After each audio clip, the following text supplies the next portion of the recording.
Hey guys, it's Emily, and you are about to watch about the 2.5 hour conversation that I had last week with FPV Angel and One Conscience of the Angelic Particle Matrix Research Team Collective.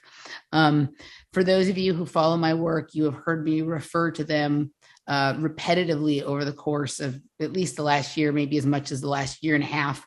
And we've been trying to work out a conversation for some time. I'd had a private conversation with FPV quite some time back, but we wanted to try and get a few of them together so we could have like more of a round table. The way it actually worked out is for the first about hour and a half or so, it's just myself and FPV, and then One Conscience joined us, and we had a conversation for about another hour.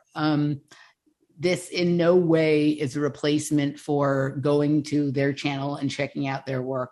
They have an absolutely extensive and thorough amount of work they have done on what, the construct that we live in, this place that we live and that we're all trying to understand so that we can understand who we are and what our place is in that. And this was just a short conversation of me asking questions that I have about their work, looking for feedback. I have used a lot of things that I have learned from them over the last year and a half to help me understand my reality, my journey. And I really admire them and their work. I do not claim on any level to have a complete understanding of it. I think I could spend like all the hours of the day there and still just be scratching the surface of the things that they have both uncovered and then taken the time to put together in a way that makes it not only informative, but also beautiful. So I hope you all will enjoy this conversation, but more importantly, go over and check out their work. All of their work is available on the FPV Angel YouTube channel, which is linked down below. I've decided to make the entire conversation publicly available because of how important I think their work is. I've spent a tremendous amount of time sitting with the ideas that they've presented over the course of the last year, and it has greatly affected the way that I view things. And I was really honored to finally get to have the conversation on air. So stick around, listen. If you enjoy it, consider becoming a patron at patreon.com/offplanetmedia or emilymoyer.locals.com. I use a lot of the things I've learned from them in my work, and I hope I do their work justice, and I hope to continue to learn from them. I will link to their channel and to some of the videos that they mentioned over the course of the conversation in the description box below. The conversation was an audio-only conversation. However, both they and I did use screen share, so I'm putting it out in a video format, even though none of us are necessarily on camera for the video. And I think that's it. I'm recording this little clip here on Friday. This episode is premiering. If you're watching it right now, you're watching the premiere at 1:00 Central on Saturday. I'm premiering it so we can have some discussion in the chat room. Hopefully some of the members of their group will be able to show up and converse with all of us. There are several members that contribute to their research. This conversation is just with FPV and One Conscience.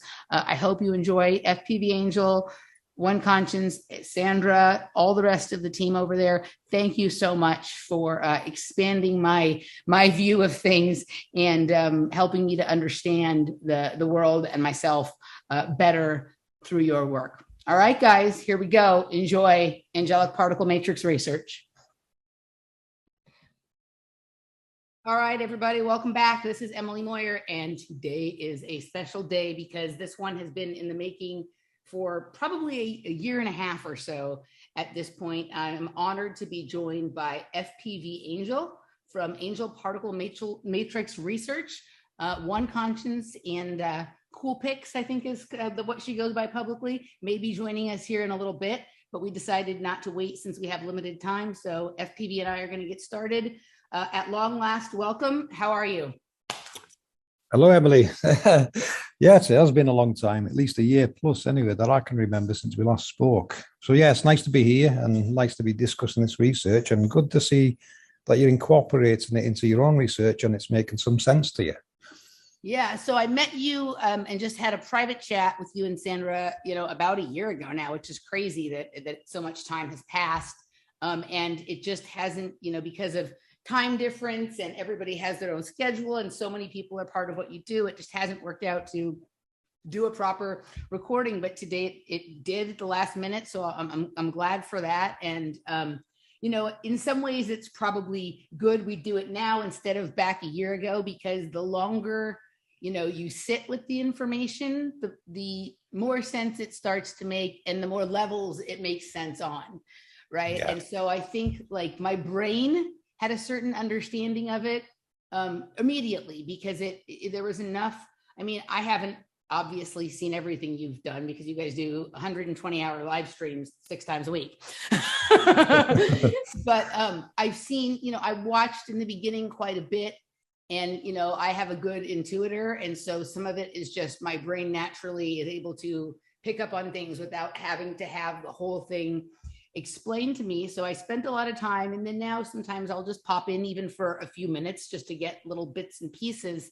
But I don't think I understood it in my body, my spirit, my soul, all the different levels in the beginning. Just my brain got it. And maybe some metaphysical, analytical part of myself got it. But now I really see and feel and understand sort of how, I think I do at least anyway, how it works, how we are sort of completely surrounded by it.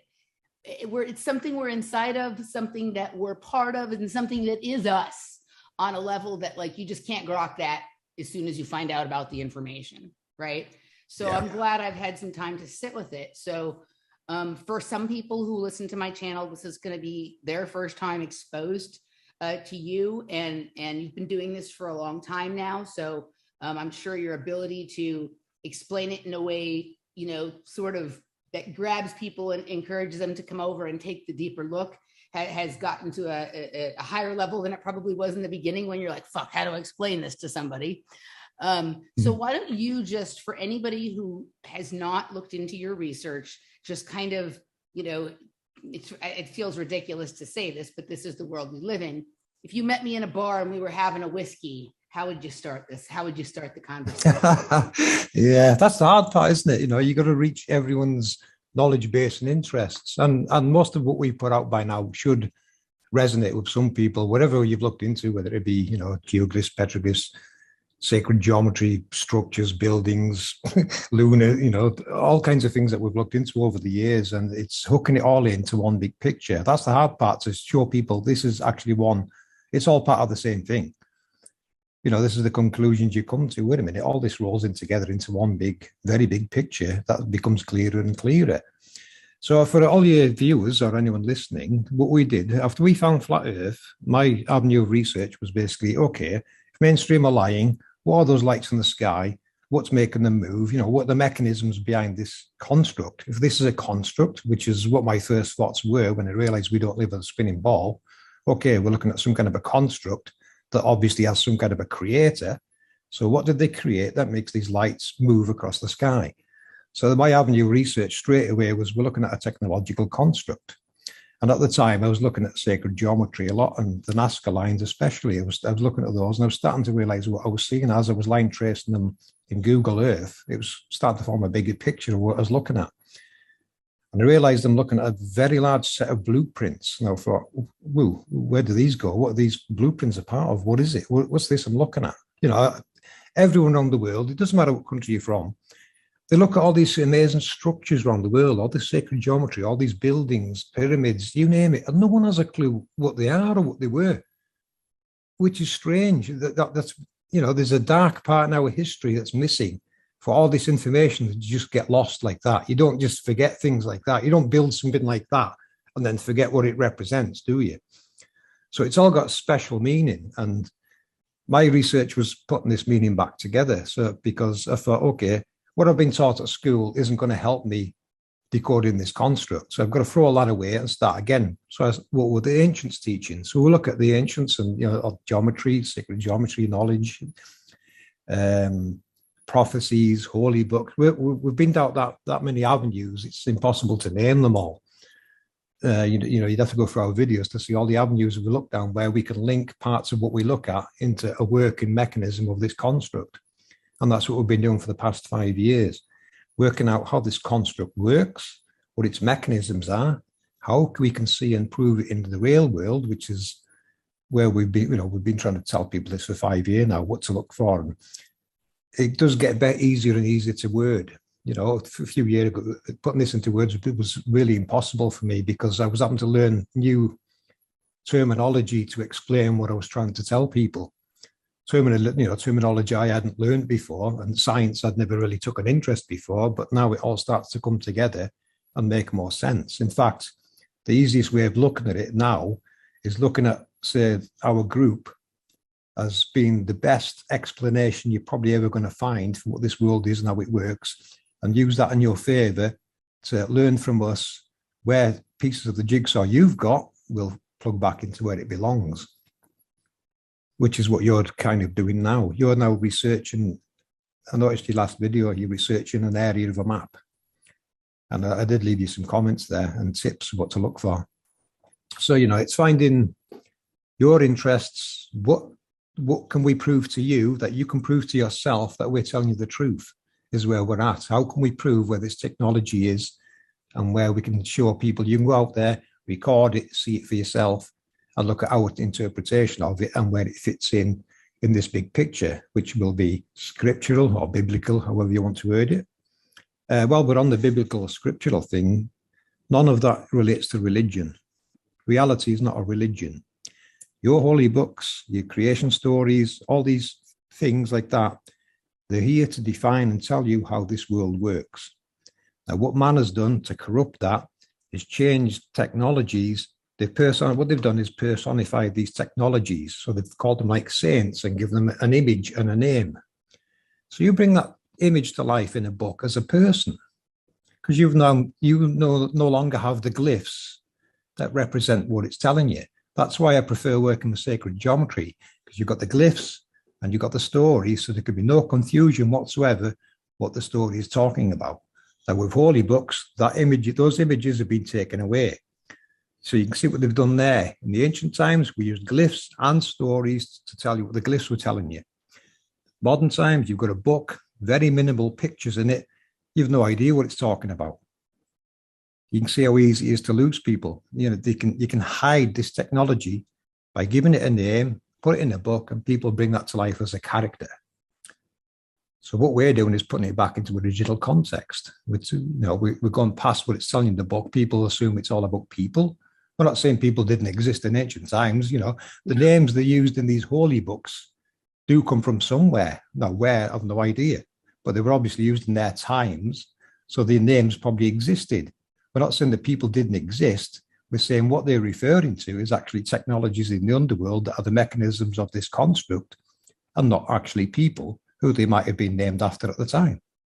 But as you look at different cultures and religions, you find they've all got different names, but it's still for the same thing. You've just got a different name for the same process or term technology, because that's what we're looking at, the technological construct and how it works. So a lot of these special names have got different names in different locations of the world, but they're still relating to the same technology. Does that make sense so far? Yeah, no, I mean, it makes perfect sense. And even since I spoke to you last year, it gets more concise all the time, right? I think I get better in my explanation of it. You certainly have gotten really good at being able to, give the sort of digestible explanation of it. But yeah, I mean, that makes the most sense to me, right? I mean, so yeah. When I first, I was referred to your work from a John Levi video, and I went over there, and within a few minutes, it was speaking to me because of the fact that I recognized the imagery. I recognized the imagery, some of it from some of my studies into sacred geometry, because that to me as well, of all the things that I've discovered on my sort of, awakening truth, whatever you want to call it, journey, right? My vision quest, whatever.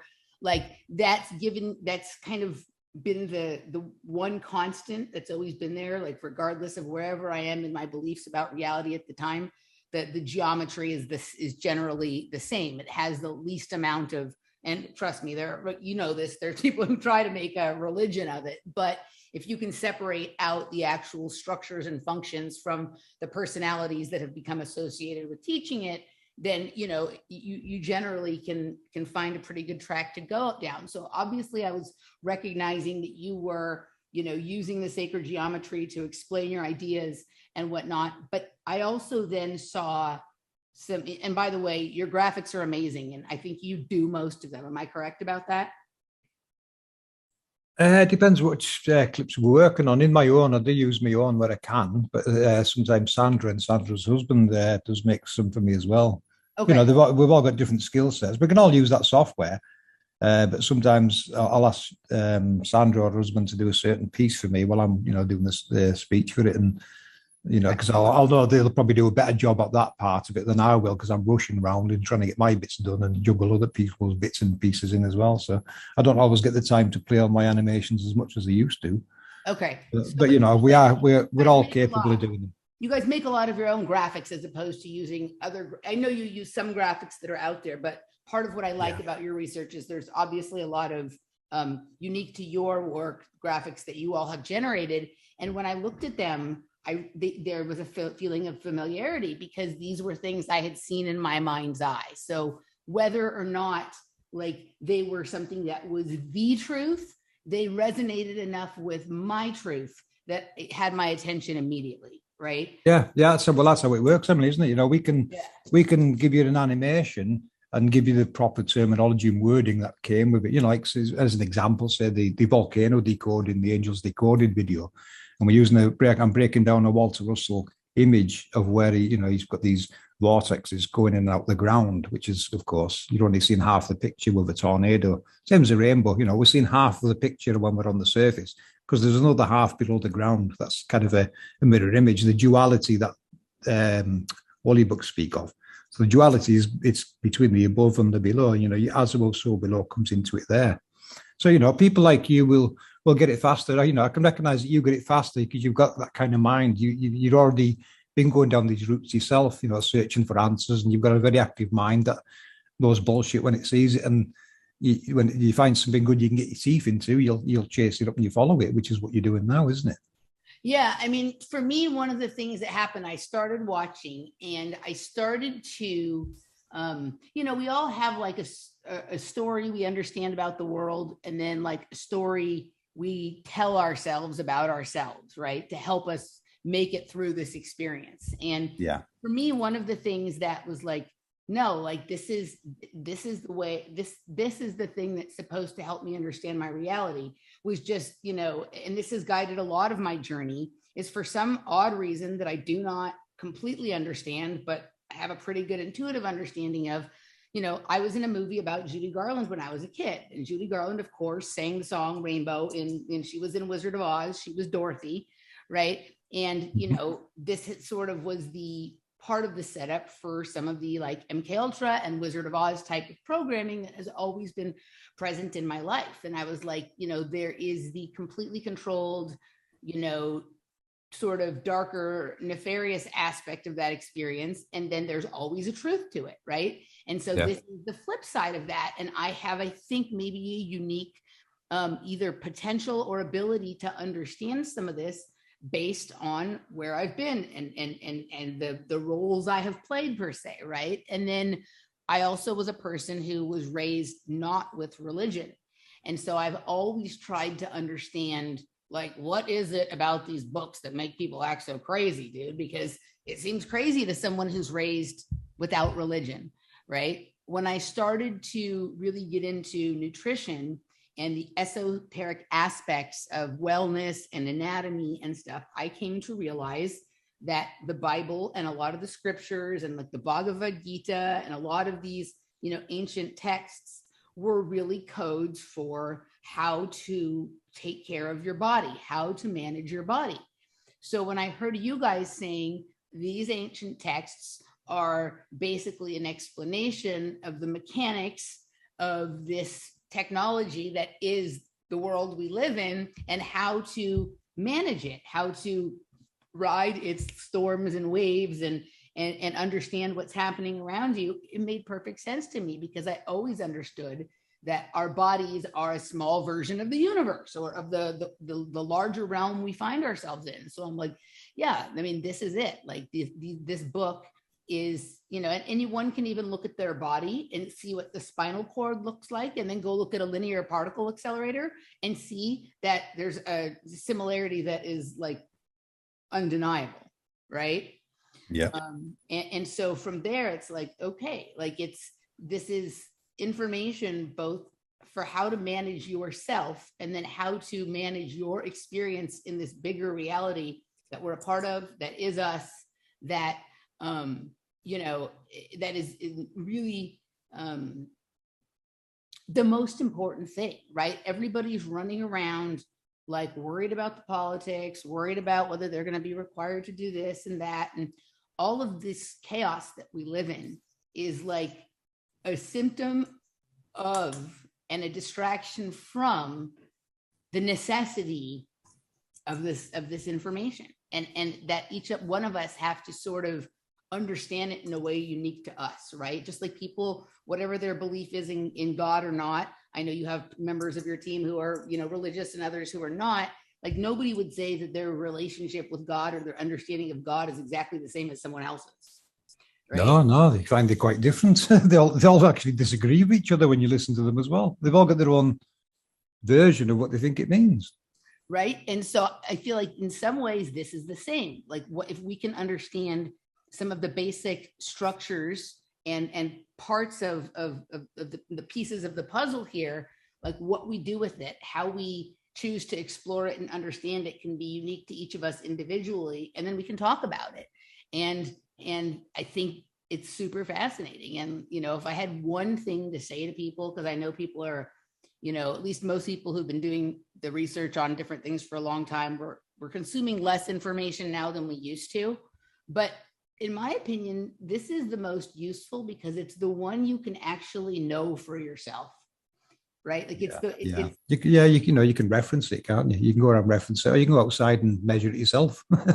With this kind of research, it's not fantasy. You go outside, you will catch halos in the sky, like rainbows. You can start time lapsing them now and see where they actually revolve where you see them. We're getting lots of different ways where we can point things out to people now and say, it lives there. These reside there where you see them, and you time lapse it, you're going to find it, and we'll find different ways, more and more ways to add to that.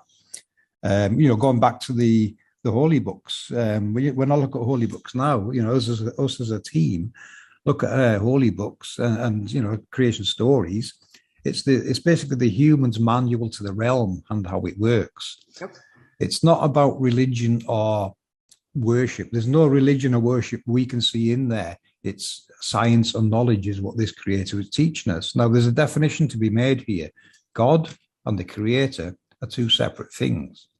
So what they've done with holy books is they've given you God, which your holy book will tell you is light. They've given you God to believe in, which then hides the creator and the construct of this, this construct that we find ourselves living in. It's there now hidden. The creator and their construct are hidden, and people are believing in what they call light.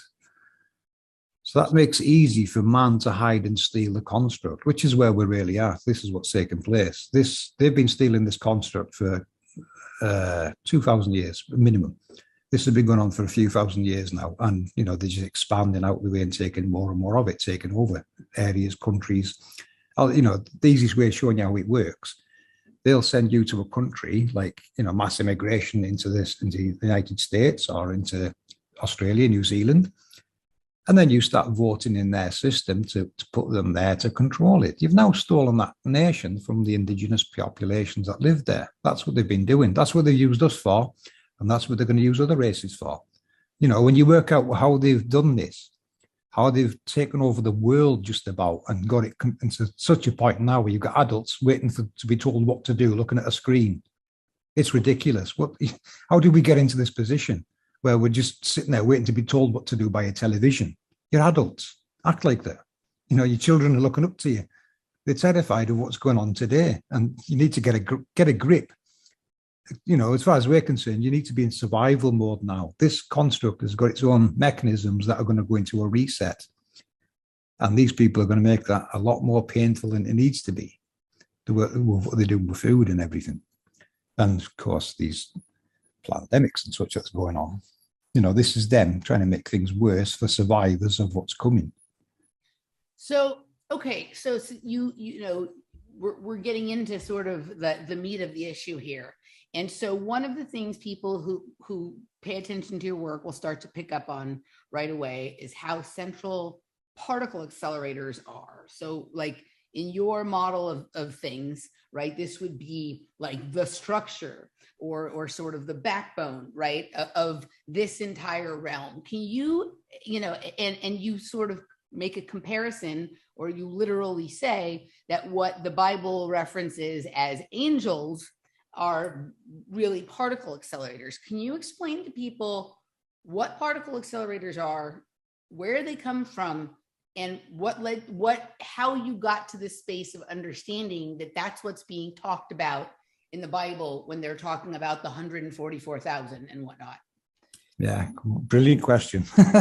And, explaining it does get easier and easier. So like I said, first thing people should think about here. Now, what is the Creator's glory? Has that ever been defined to you, what the glory actually is? No, it hasn't, has it? No one has been defined this glory or what it represents or what it even looks like. Yeah, we can see it's a glorious place to live, but we're still back to the same question. What is creating it? So then, this is where my avenue was. I realized this technology is actually creating technology. It creates, maintains, and destroys by design. But by that, I mean, we'll take a tornado as an example. So it creates a field, it generates the field and maintains it, which is, your rotating torus field moving around, which is your tornado. That energy is getting transferred below as electrical voltage to the Angel technology below, which is a particle accelerator in modern terminology, and put to use and sent around the grid, which uses the ley lines. The ley lines is the network of them. This is how they interconnect. So the ley lines and this technology are all interconnected below. That's why we call this model we're working with the angelic particle matrix, because we can see it's a matrix of technology that's all networked and working in sync. It's all, they're all running on cycles. Switch on when the sun goes up, some of them switch on when the sun goes down. This is how it works. These are, we would transfer that as quakes of this technology switching on and shutting down and doing what they do. Because when they collapse the field, like I said, they create a field, they maintain it, and then they destroy it. Well, that destroyed field is what we would call lightning. That's it collapsing the field and harnessing that energy. All that electrical energy is going down to be harnessed somewhere and sent around the grid. So, all of these running at once. I'm not saying they all run together at the same time. As far as we can see, some remain dormant for a long time. Then they start activating and coming on and doing what they're supposed to be doing, which is where we get with Operation Rainbow Warrior. We want people to show us where the rainbows are, where to find them. And once we map them onto our map and grid, it'll give you a bigger idea of, what the scale of this is and where they all are and what's going on. Be able to switch them on and off by Quake comes on, right, we can activate that one. We know that one's in use. So we get to the point where we can explain, why quakes are happening. These are just activations and deactivations and processes going on below that we experience as tornadoes, water spouts, earthquakes, volcanoes, and all the rest of it. This is the underworld working. I'm not sure where I was going, Matt, because I can't remember now what the question was. That's okay. I have another, so here's my question. So are these particle accelerators all are some of them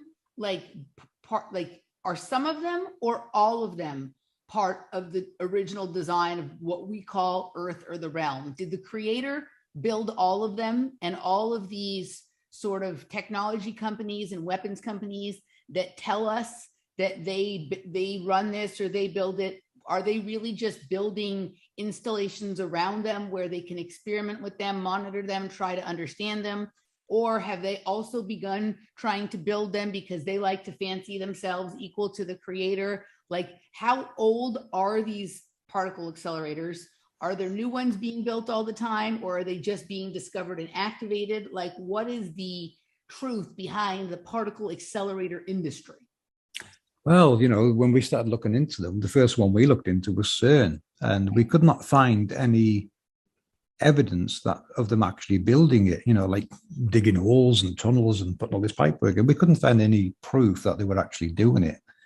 Now, I decoded CERN quite a few years ago as Apollyon. I traced Apollyon, which is Apollo, to CERN in Switzerland. And I thought, wow, I wasn't looking for that. I was just trying to decode words, like what's Apollo? Does that relate? Where's this from? And you look at the terminology and the names, and I've traced it to somewhere in Switzerland. I thought, wow, that's probably Apollo. So these gods, from the Greek times, Apollo, gods. So these are what they represent. So it's another way of finding this actually means this, that's pointing to this. So even the Greeks are telling you this is where it is, and this is where it lives. And then we go into how it all operates. Because, they tell people they're smashing particles into each other, blah, blah, blah. Well, no, if you look at it from Walter Russell's point of view and the way we translate Walter's work into a working construct using this technology, then it works perfectly, because this is where your spirals come from. Ezekiel's wheel in a wheel would perfectly describe what you're seeing with the sun halo. If you look at the sun halo, it's a smaller wheel and a bigger wheel, so it's a wheel in a wheel. So Ezekiel was trying to describe this technology. He just didn't have a name for it. And I'm pretty sure they struggled to comprehend what they're looking at in those times. They probably understood it a lot better than we did, or had it explained better, but we've never had it explained. So we're doing the explaining and trying to show you now how it works and where it factors in with real world science, which it does. All our sciences come from this. All roads lead to hiding this, is what we know. So, everything that they've done is to hide and conceal this, so they can reverse engineer it, steal it. Now, they say there's 30,000 in the world that man's made. I would dispute that. I haven't seen evidence of them building one, to be honest. Why would they need to build one when they're already here? So it's a case of the dressing them up, taking control, making a sarcophagi inside a sarcophagi, which means making a little office there that looks like theirs, but it's probably part of a bigger chamber that already existed there. You follow with the sarcophagi idea? Yep. This is what a sarcophagi represents. It represents a sealed room below. So any sarcophagi you see, consider that now to represent something very special below that's related to the workings of this construct, because that's what it's supposed to be. And you look in some scriptures, and it'll mention in scriptures, they were casting gold, made very ornate. What's it talking about here? Well, look at the Tutankhamun, for instance. That's a king of that region. That's not a person. Let's get this right now. Kings and queens relate to this technology, not people. The royals are what you would consider this technology below, because like I said, there's a hierarchy of them. You've got your kings, your queens, your princes, cherubims, seraphims. There's a hierarchy there to be looking into, which we're going to get into now more in the next video. So, the sarcophagi of King Tutankhamun, as far as we're concerned, it's a technology below that plays a part in shepherding the luminaries across in that region. Does that make sense to you there? What we're saying there? Yeah. So the people the people that we consider royals that live on the surface of the earth, are they just basically like the sort of an emblem or an ambassador, or just a complete bullshit story to cover it up? Is it like this person is trying to channel the energy of this greater thing, and so they call themselves by that name? What is the deal going on with these people running around saying they're important? Well, the best I can find on that, because I looked into that myself, did kings and queens exist in ancient times? And when I looked into the Native Americans, what they'll tell you themselves in their, I'm not sure which year we're looking at here, but, a little bit back in time, they say kings and queens never existed in this world. So it wasn't that long ago that they didn't exist, according to whichever the Native American tribe stated that. And I would believe that, looking at what I'm seeing now. Now, there's two options here. Have we got imposters running around trying to say it's all about them when really it's about the technology below? Or do we have people that were voted into power to keep this truth and make sure it gets presented to the world all the time? You know, this is every human being's right. It's your birthright to know this information. So is it now being kept to a privileged few, this information, and it's filtered down? And this is where we're at today. People scratching their heads and they haven't got a clue what they're looking at anymore. But we can see what we're looking at and we know what it relates to. And we can put that back into context and say, wait a minute, Creator's glory is technology on a scale that's going to make your jaw drop. Can it make this world work? Yes, it's the only thing that can. Because what they're saying is a globe and all the science behind that doesn't work. It's pseudoscience. It's absolute nonsense. The more you look into the globe, the more you're going to laugh at it yourself and think, how was I deceived so easily? So what they've done is taken away discernment. They take people's discernment from them. There's lots of ways they try and trick you to get you to think you live on a spinning ball. But we don't. It's demonstrated. You can prove it yourself. There is no curvature out there. Aircraft do not adjust for curvature. I know that myself. I've flown two different types of aircraft. We do not adjust for curvature whatsoever in that sky. So it's level and stationary, which is what the NASA aircraft document tells you itself. Aircraft are designed to fly over a flat, non-rotating Earth. So there's some things they can't lie about when it comes to lives. They can lie about space as much as they like. That's just stage acting, green screens, and all the rest of it. But when it comes to real life aircraft, they would be breaking the law by telling pilots to adjust for curvature, especially if it was foggy or mountainous, cloud, fog. You're flying low, you haven't got a clue what angle. You need to know the attitude of your aircraft. And if you're following a curve, well, a curve's a ball. Eventually, the aircraft's going to reach the point of 40-degree pitch attitude. Your passengers are going to go into free fall. And then the globalists will say, but gravity does not nail you to the floor of an aircraft. Those people go into free fall. That should have alarm bells going. If you're trying to fly around a ball in an aircraft, those passengers are going to react. And they do react, as you've seen in the zero-G aircraft. They have no choice but to react. So you are not flying over a spinning ball. It'd be impossible. But, we won't talk about the ball too much because what we do is, 5 years ago, we debunked the globe and we've moved on and decoding the constructs. So yeah, we're talking about old stuff there. Flat Earth for us was 5 years ago. How it works is what's more important. Yeah, no, I agree with you. I mean, I've never been, I would never say that I was a flat earther or not a flat earther. But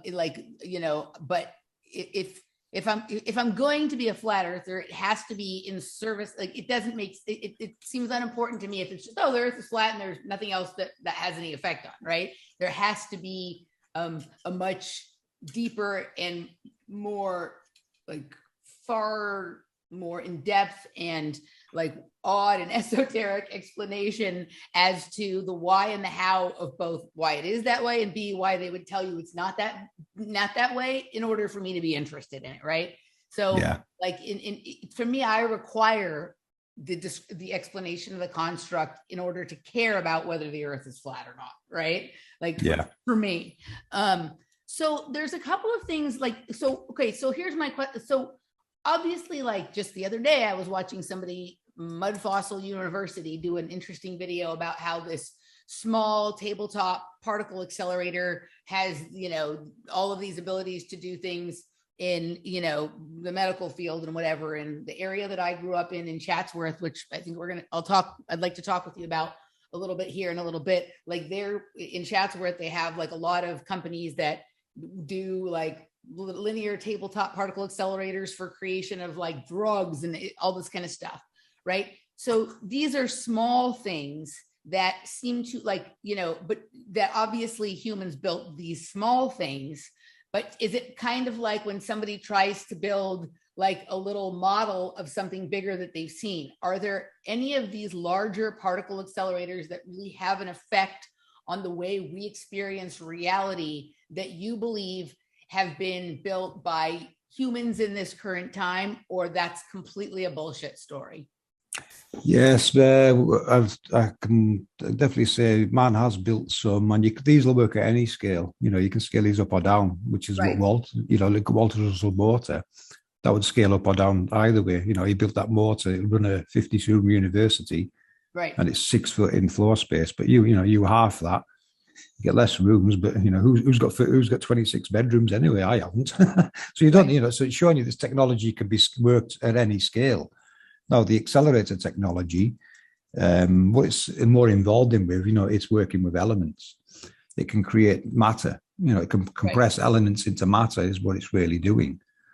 So yes, man is definitely using this. You know, if you want to grow your own, create your own gold, silver, copper, whatever you want to create, this technology is there doing it. It's always done it. You know, this is where it all comes from. This technology. Like again, you can go back to scriptures, mountains of gold, silver, and copper. Well, where's it coming from? Go back to Walter Russell's work that we're decoding, and look at the spiral and how it generates all these elements in the atmosphere, depending what level it's at and what octave it's at in the spiral. So all our sciences come into this. Okay. So which includes your medicine. You know, your medicines are there. Everything's there. Right. It's all these elements are made by this construct. And this, you know, you'll find them all in nature everywhere as well. And that's why, because these things are literally everywhere around, well, below us and everywhere. So, you know, it's always creating matter is the point.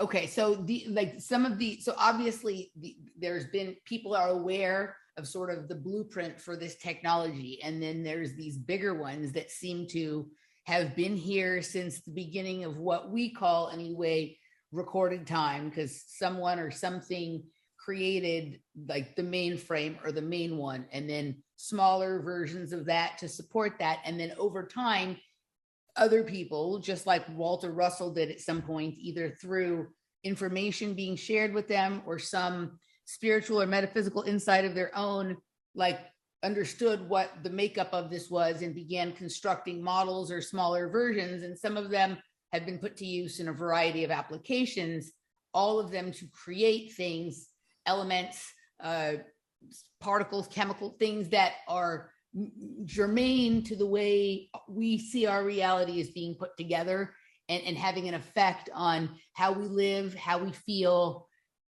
our environment, all of that. Do I understand that correctly? Yes, they play a very big part in the everyday life of every species, more than people realize. You know, it was, you know, that was a surprise for me when I started realizing how this works, how much it relates to, you know, your body and your environment around you. You know, going back to what you were saying about spirituality previously, you know, I can look at what they're saying in spirituality, and I can decode that as some of that information is actually talking about how the construct works. Mm-hmm. It's not all, you know, spirituality is not all about people. It's not a religion. It's not all about people. It's defining how this technology works and how it plays a part with you. You know, it does seem more, well, it's an in between the technology and the human species kind of place to be. Putting this, you know, this word spirituality is where you're at. You're trying to understand it, what it relates to. And it's the electrical part of the process of electromagnetism. That's the big secret. This is electromagnetism on a grand scale. So that, you know, the spirit world is the electrical part of this electromagnetism process. That exists in every living being in this world. You know, we are part of this. If it wasn't for this technology, we wouldn't be here today. We wouldn't exist, because it creates all the oxygen, everything around us. It's created by this technology. We would not exist without it. So the creator created this. And, you know, I don't know how we were created. You know, were we in a lab? Did we just suddenly appear? I don't know. You know, I think the answers to these questions come under full exploration. We need to be going east, west, north, south to where these gates, scripturally mentioned gates, are. And I think that's where you would access this underworld, and all the answers you ever needed would be there, which, you know, as you know from our mapper model, it's going beyond the international date lines, which we've proven to be fake. They're hiding where the luminaries come from and go to, and then anything else beyond in those directions. That's what they're designed to do. This is what World War II was about, taking control of the perimeters, north, south, east, and west, now under their control, and controlled by their shipping and air. So is it kind of like the perimeters that we're allowed to see, like the lines we're allowed to see between, are like the stage in a theater? And when the actors, when it's time for their part in the play, they come out and they do their thing. And then when their part is over, they disappear backstage and you don't know where they've gone. You don't know if they're still in the theater. You don't know if they're in a dressing room. You don't know where they are because they've left the perimeter of your allowed perceived reality.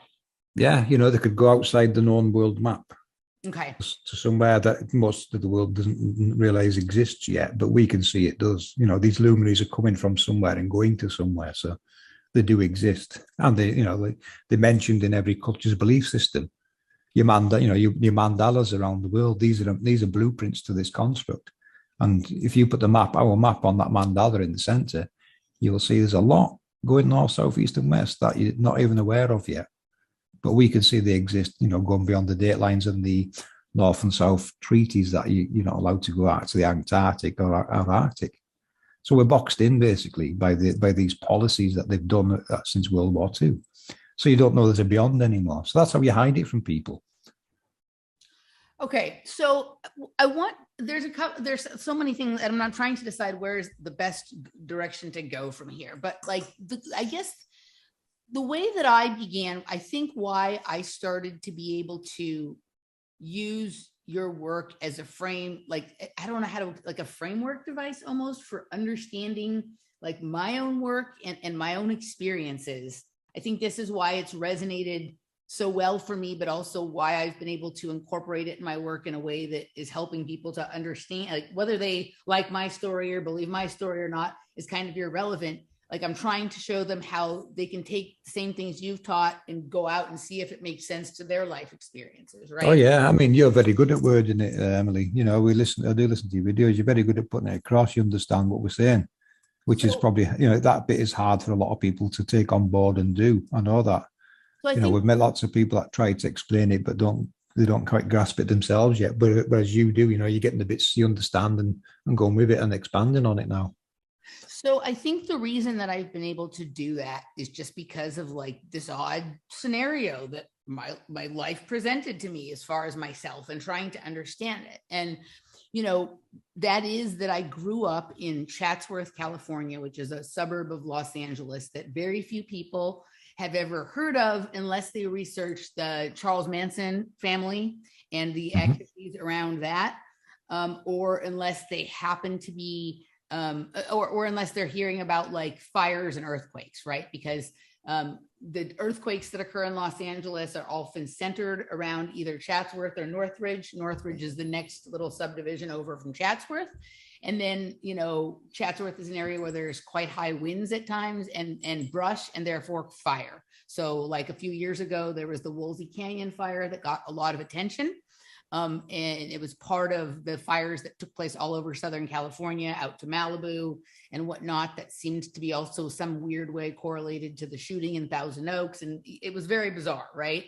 But these are the only times people really hear about Chatsworth. And when I was a kid, I went to a summer camp that was kind of an unusual summer camp. It was in the hills of Chatsworth. And the other thing that is in the hills in Chatsworth was Rocketdyne and now Boeing, right? And they have this huge installation inside the mountain. There is not buildings there. There is not a manufacturing plant, right? There is these roads that you're only allowed to go so far on. Then you end up at a gate, and there are parking places on top of a mountain and paths that lead down basically into the ground at this point, right? Yeah. I had a lot of strange experiences as a kid that I've been trying to come to terms with, in my adult life. Not all of them negative, but some of them so bizarre that, it's almost impossible to understand. And then you come across, obviously, I came across information about, MK Ultra and mind control programs, and I begin to look at things and they start to line up. And then you begin to understand this thing that they call the secret space program. And part of you is okay, God, a lot of this sounds like bullshit, but why does some of the stuff they're talking about have this familiarity to me, right? And the truth of the matter is that I grew up in an area that is incredibly important to the quote aerospace industry, unquote, right? And the more I've researched, the more I don't believe anything that they say about space. And at a certain point in my own uncovering of my experiences and my own research, I made the statement that the secret space program exists under the ground in Chatsworth. And I was saying it sort of as like a metaphor, or kind of not a joke, but like I was being somewhat ridiculous with it, right? And then I also said that the secret about secret space program is that there's no space, it's just a program, right? And I began to really look at the idea that space, to the extent that it existed, exists under the ground, right? And not out there millions and millions and millions of miles away. And so I began to look into my past with that idea in mind. And it led me to this idea that the underground bases in which these projects and programs are conducted, right, are under the ground. And the things that we think of as exploring outer space are really exploring the depths of the inner earth.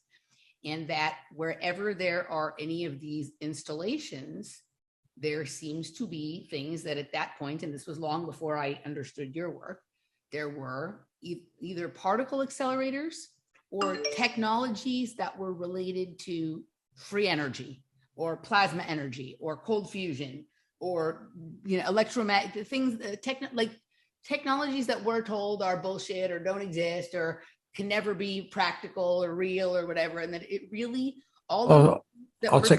technologies that don't make sense with the human science is what you're noticing, isn't it? It's not our science.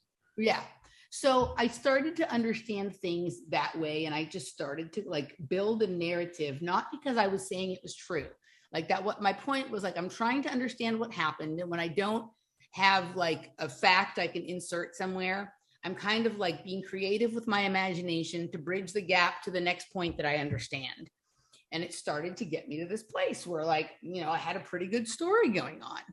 Right. And then you guys come along in my awareness.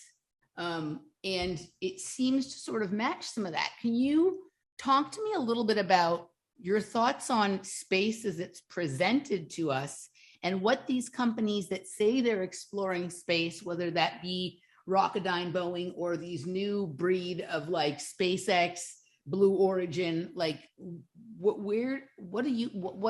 really going on there? Right, SpaceX and all those lot. Wow. Right, space as they present it. You know, they're trying to tell us there's a vacuum and outer space and rocks floating around and all that stuff. Well, that's not the case. Those lights in the sky are actually part of the construct. They're part of the mechanisms that make it work, which is what you'll kind of find in holy books, you know, especially going further back to books like Enoch, which they didn't canonize. So you can see certain books now they didn't canonize because it strays away from the narrative they're trying to control. Because the descriptions Enoch gives about where the gates are and how, you know, these luminaries come in, it doesn't work unless you start factoring in technology.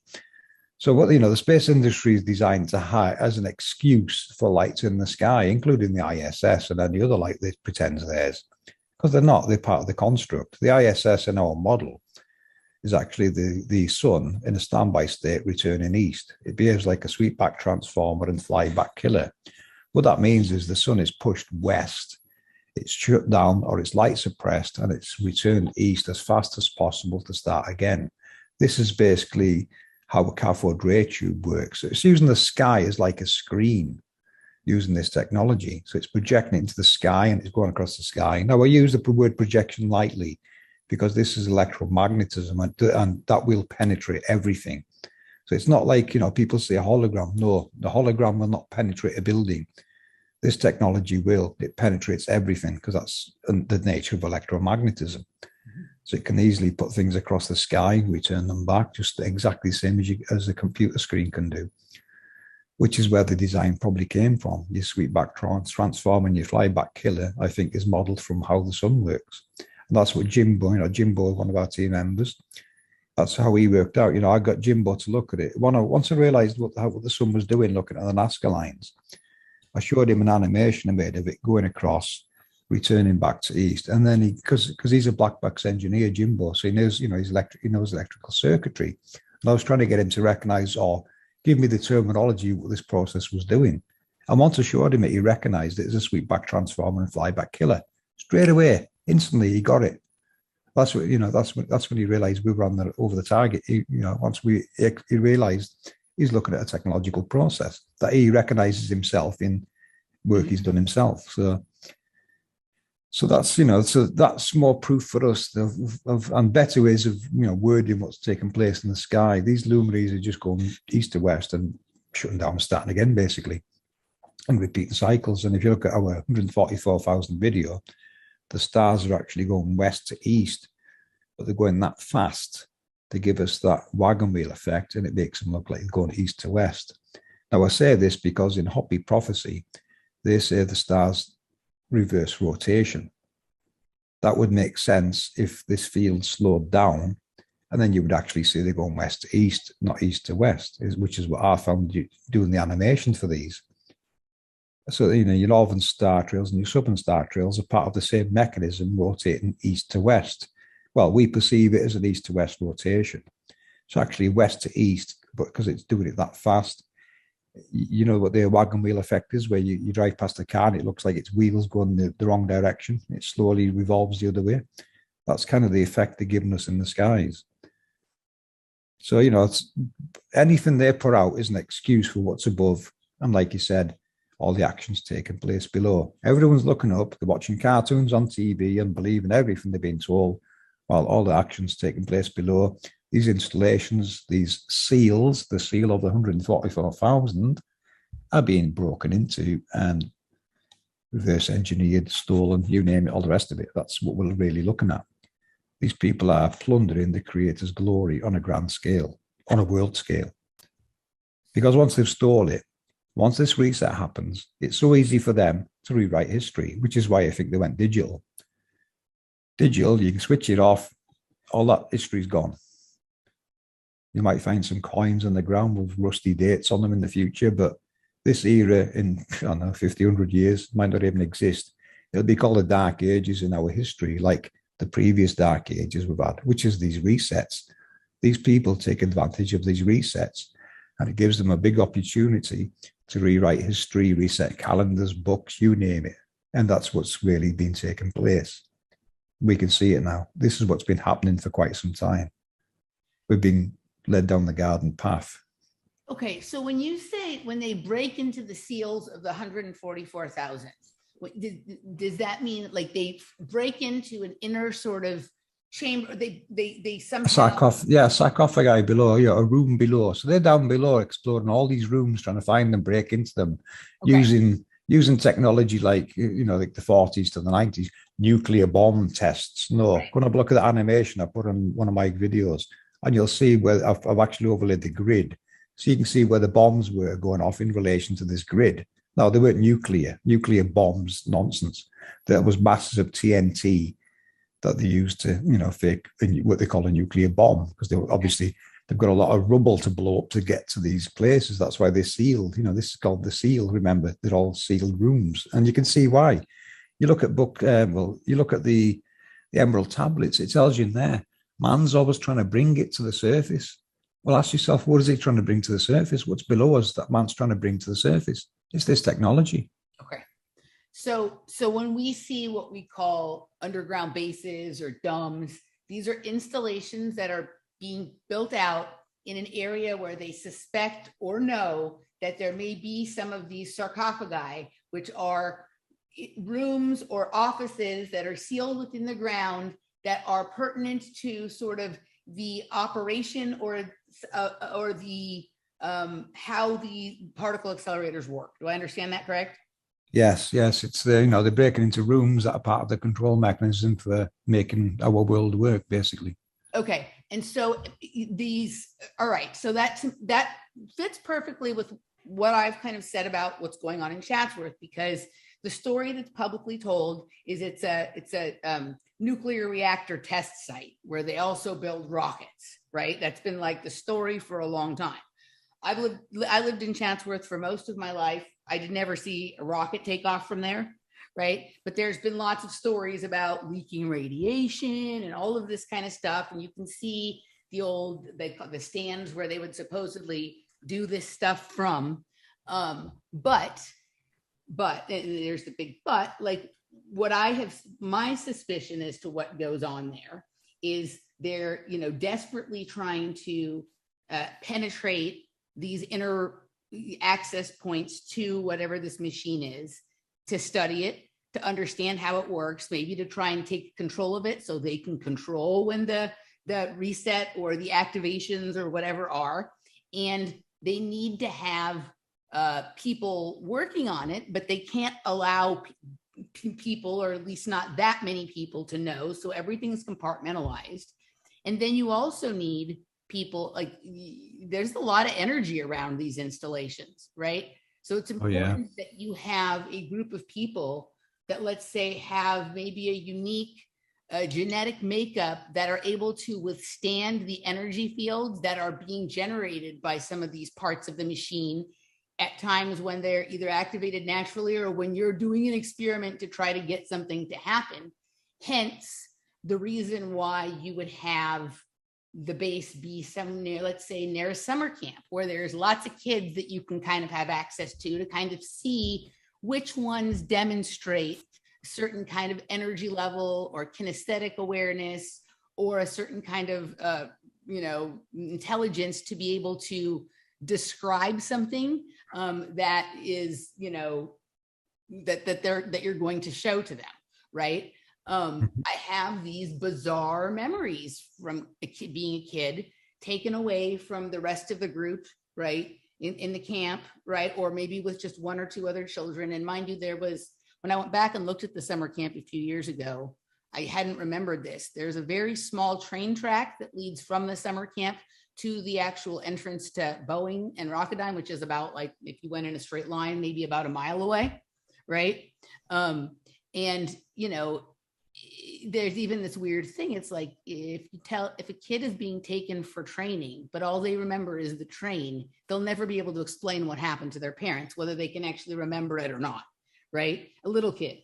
And I had all of these anomalous experiences and losses of time and very strange memories, flashback kinds of memories of just weird stuff, right? Not going to space, right? But there's another gentleman who grew up in the same neighborhood I grew up in. We went to the same school.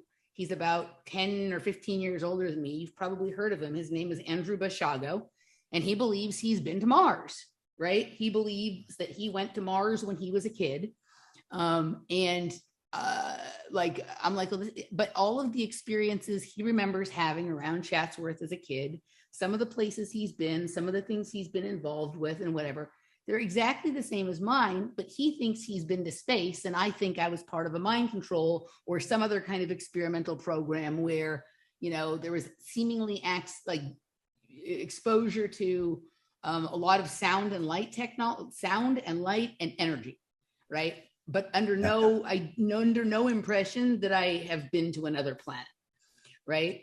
And right, and his, he sees it as, oh, this is an aerospace. My family and the people I knew were all working in the space industry. So if there was a project, it was obviously about going to space, right? Without maybe a clear understanding of where we might be talking about when we're talking about space. So, like, I started to, really integrate these things, and then I found your material, and I'm like, what you're saying, it fits, right? Like, it doesn't, like, my theory does not, and your explanation of the inner workings of the machine and the realm that we live in, these things correspond. And then I found something that I had never been able to find. And because I didn't know what I was looking for. And suddenly, like, one day I just asked the question differently into the Googleator. And maybe it was because of you guys use really particular language in your work that wouldn't necessarily be the language that I would first guess to use, right? Mm-hmm. But I'm imagining that you've come over time to recognize that how you ask the question determines the response you get from the system, right? Yeah. Live in this computer. And so I started asking the question a little differently, and suddenly something was revealed to me that I couldn't find before. And I'm just going to show you this. So the area of Chatsworth that I grew up in ancient time or previous times, there was a lot of Indians there, a lot of Native Americans, and it was referred to as Burrow Flats. And there, can you see my screen? I can, yeah. Okay. So these cave paintings here, so I'm just going to read this little part for people, right? The pictographs at Burrow Flats are a remarkable record of prehistoric Native American art dating from at least 1200 to 1800 AD, probably much earlier. Based on the style of the pictographs and the multiple layers, the site could plausibly be 3,000 to 4,000 years old. The newest layer of paintings are only a few hundred years old. Okay, then it comes down here, like I'm just going to read like this little bit. There's a little bit just so people who are just listening can hear it. This site also has a late period component based on the presence of Spanish trade beads. The site's 1976 inclusion on the National Register of Historic Places reflects its significance. Dr. Edwin Krupp is an astronomer and has been the director of the Los Angeles Griffith Observatory since 1974. He is recognized internationally as an expert on ancient, prehistoric, and traditional astronomy and has visited nearly 1,800 ancient and prehistoric sites throughout the world. His 1983 book, Echoes of the Ancient Skies, The Astronomy of Lost Civilizations, he wrote, an astronomical element in the paintings at Burrow Flats was first noticed in early 1979 by John Romani, a graduate student in archaeology at California State University, Northridge. He thought a natural cut, a kind of bottomless window in the overhang above the western end of the panel paintings, looked like it might let sun pass through and strike a part of the otherwise shaded panel at about the time of the winter solstice.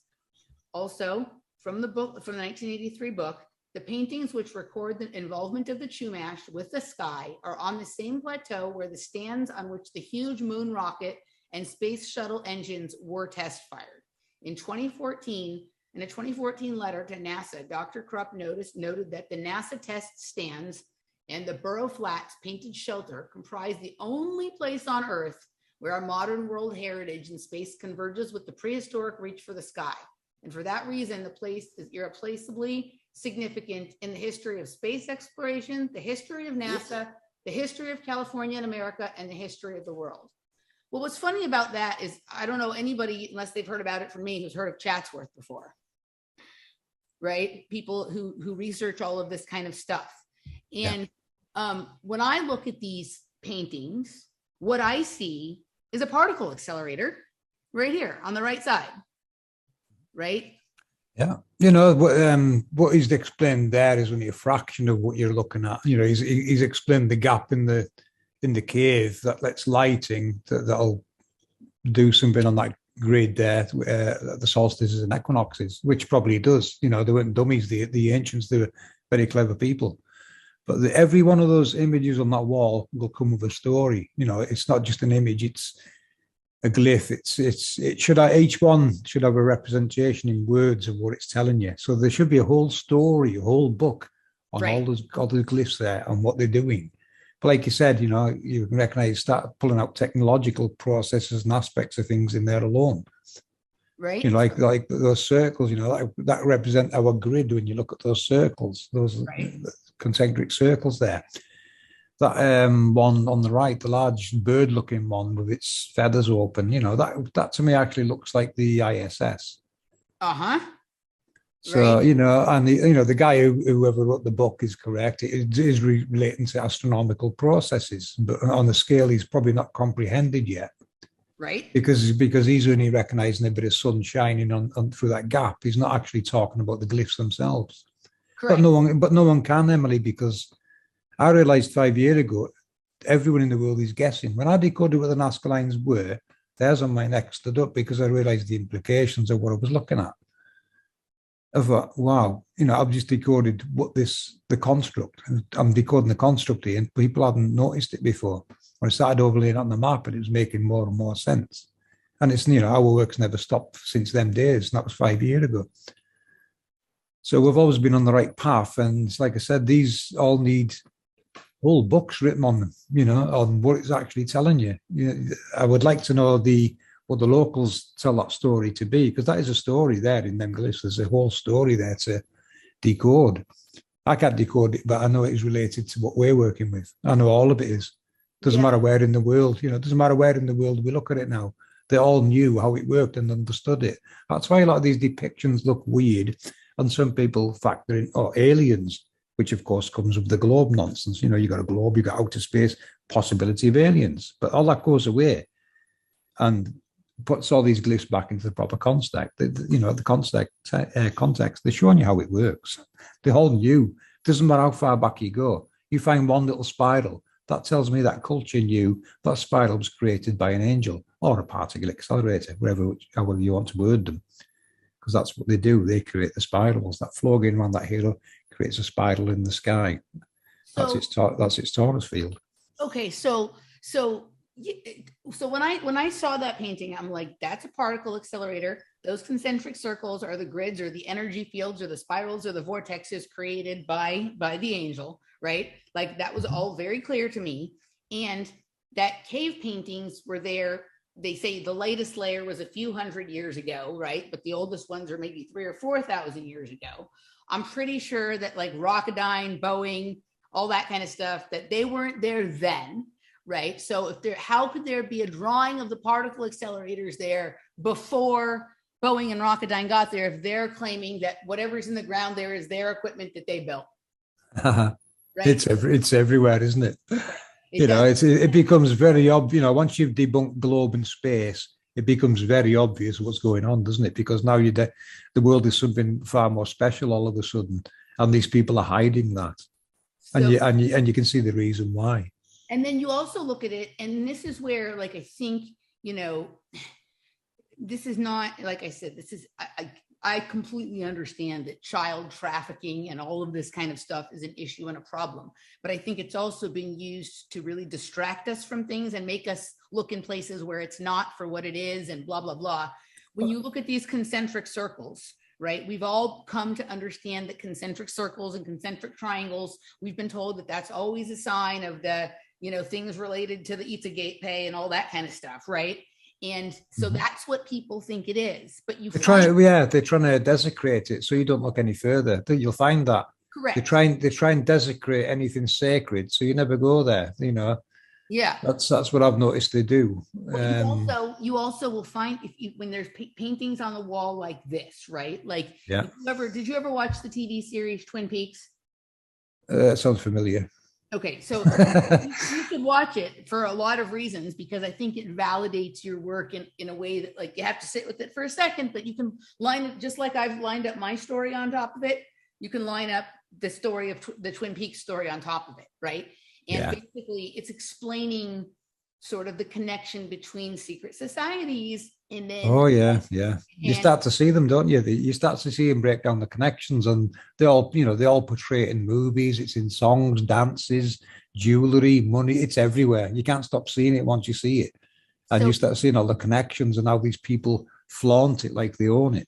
So in Twin Peaks, where you start to understand the connection between secret societies and what they call like UFOs or alien stuff or whatever, right? Where those two realities come together are in areas where there are cave paintings, right? Yeah. And so, so think about this. And then we say that the secret societies are the ones who are conducting these programs, doing these awful things to children. And I'm not even saying they're not, right? But my question is like, what's really going on with some of these children or people? Why are they considering some people to be special and we need them for our ceremony or our ritual or this or that?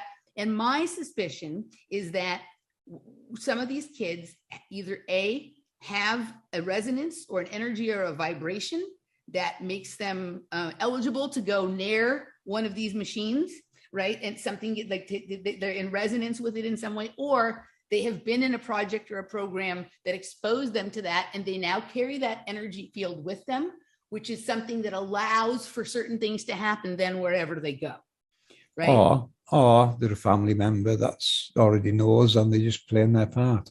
Right. So, so we see these symbols that have been like, so now we see, okay, when we see the concentric circles, the concentric triangles, that's the sign for child trafficking. But at a deeper level, aside from just the gross, obviously human base level of child trafficking, what else is going on? Does somebody? Well, on the child trafficking, let me say now we know what they're doing at the international date lines. We've noticed a lot of excuses are, people say, but I've been to Hawaii and there's lots of Japanese people live there. Oh, really? Does that prove you live on a spinning ball? No, it does not. How did people get there? Because if you want to If this is one way you might be able to trace some of these children. If you go to some of the places on as far east as you can go, as far west as you can go, and you've seen people there from another place, like if they're seeing Japanese people in Hawaii, go and ask them people how long have they lived there? Did they go there voluntary, or did they just end up there? Mm-hmm. How did they get to these lands? Did they, were they taken as a child, put into a care home there, and then released to the community? And people now assume, oh, Japan's just over that direction because Japanese people live here. So that, that could explain where people in the East go missing and end up in the West, and vice versa. Yeah. So anyone in the West might turn up in the East to reinforce this bullshit that on the other side of the globe, when you're not. You're on the other side of the map, but you're not in, you can't go east to get west in the real world. It's also like, to the point you just said, which I think is interesting, and my point with the child trafficking is what do we know exactly what the purpose or how many purposes there are, right? Like if a kid has a certain vibration or a certain resonance or energy field, and that is necessary in some place to get to some place so something can happen, then the idea that it's about this base human gross concept is a good cover story for why you need to move people around from place to place so that you can do your rituals or have them there because their energy is needed for some kind of thing. And to your point, like maybe for whatever they were trying to make happen in the progression of the course of the world, having a certain type of people, say Japanese people over here, would allow something to occur that couldn't occur if that happened. So that migration was encouraged, just like the migration of Somalians to certain areas, or people from Latin America into other areas or whatnot. Like, why are certain, like, obviously we understand like the basic political or George Soros explanation for things, but sometimes I think that's either a cover or a secondary convenience for a deeper thing. You're trying to create a specific kind of energy for something to happen, and these people have that in their genes to sort of manifest that. What do you think about that? Yeah, I mean, I haven't looked too much into humans and all that kind of things you guys look at. We're that busy with what we're doing. I can see what you're doing. We do look in sometimes and watch some of your videos, but I haven't had the experience, or I can't prove some of those things. You can speculate forever on some things, but you're not going to go any further with it. There's no harm in talking about it. Like, we're just there with the international date lines and missing children. I'm just offering information that might find where they actually are and how they ended up there. Yeah. No. Going back to this symbology that they use. It's they've stole it and desecrated it, and this people call this satanic. And you look into satanic things, and it's the same again. It's all the world's sacred geometry of how this world works is what it's trying to tell you, and they're trying to scare you off by like I said, desecrating it or associating it with things that would put you off looking at it. This is how they operate. It's all right for them to portray it and display it, but not you. They don't want you to know what it relates to. But we know what it relates to. It's all to do with the mechanics of this realm. So you should be looking into all that. Do not fear the Creator's glory, because this is what all this sacred geometry represents. Doesn't matter what culture is displaying it, it all represents the same thing. So it would not be wrong for a Christian to look into the Islamic world and marvel at their technology, their sacred geometry. It's just a different depiction of the same thing. They all knew how it worked. Isn't it funny how we've been told, or I haven't because I wasn't religious, but I know lots of people who are of one religion or one belief who were told looking into another one is of the devil, looking into sacred geometry is of the devil, moving your body in this way is of the devil, of the devil, of the devil, right? And it keeps them from even understanding the thing that they say that they believe, right? Yeah. Well, once you start decoding it, Emily, you can reassure people, well, no, it doesn't mean that at all. You can actually give them better information, like the devil, as far as I'm concerned now, the devil is the Milky Way. The devil is depicted often as a dragon, isn't it? Right. A dragon is a Milky Way, which is a spiral. It's spiraling, generating alternating currents. I decoded that in our 144,000 video. It's actually a spiral going east to west. And that's what creates the day and night cycle. It activates and deactivates things around the world. And I proved it using a solar panel. Because come a certain time of day, daytime would be positive and nighttime would be negative. So it kind of flips. It changes the polarities between day and night. And I detected it on a solar panel because it made the solar panel operate in reverse. Instead of being a water pump, it now, instead of pumping air into a bucket of water, bubbler, I made a solar powered bubbler, which bubbles water into air into water during the day. But at night time, it reverses, it switches polarities and tries to suck the water back up the tube towards the solar panel. Wow. Well, towards the actual pump. So there's a definite switch takes place at night, which is something I'm working on now. It's going to be in the next video. Wow. But, so what we're proving there is, this is the mechanics of the world and how it works. So, I don't know if your viewers watched that video, but, the 144,000 video, it's a must watch. They go on so much, your rainbows and information in there, it's in there as well. And the pyramids, what they actually are, how they work, where Walter's motor design actually comes from. This information's in that video. And so it's a very important video people need to watch. It'll take you into the deep end for explanations on how it works. I'll make sure to link that in the description of this so people can go and check that out, hit pause and go check that out for a bit and then kind of come back. What I'll do, Lee, I'll put it on screen actually. Well, we'll just play on screen while we talk anyway, can't I? Okay. Cool. That sounds where's it at? I did have it on screen, but now I can't see One it. Conscience has joined us. Hey. Welcome. Nice to meet you. I'm Emily. Thank you. Hi. Hello, Lon. Nice to meet you too, Emily. So we've been kind of just having a chat about, he's been telling the listeners about, your guys' research, how you've moved from sort of place to place with it and how you've gotten to where you are. And I've been kind of going through with him a little bit of how I have applied my understanding of your work to experiences I've had to make it meaningful to me, to help me to better explain it and to people. And, because it's a lot of stuff to go through and not everybody is inclined to that many hours of listening or research. But if you can find a way to sort of personalize some of the information and share it in story form to people, it really grabs their interest. So we've been kind of going through some of that. And now you're here with us, and you sort of bring a really unique voice to the complete work that you guys do. So it's the first time I've met you. Why don't you just tell my listeners a little bit sort of about how you joined the team here and got into this research and what your contribution is.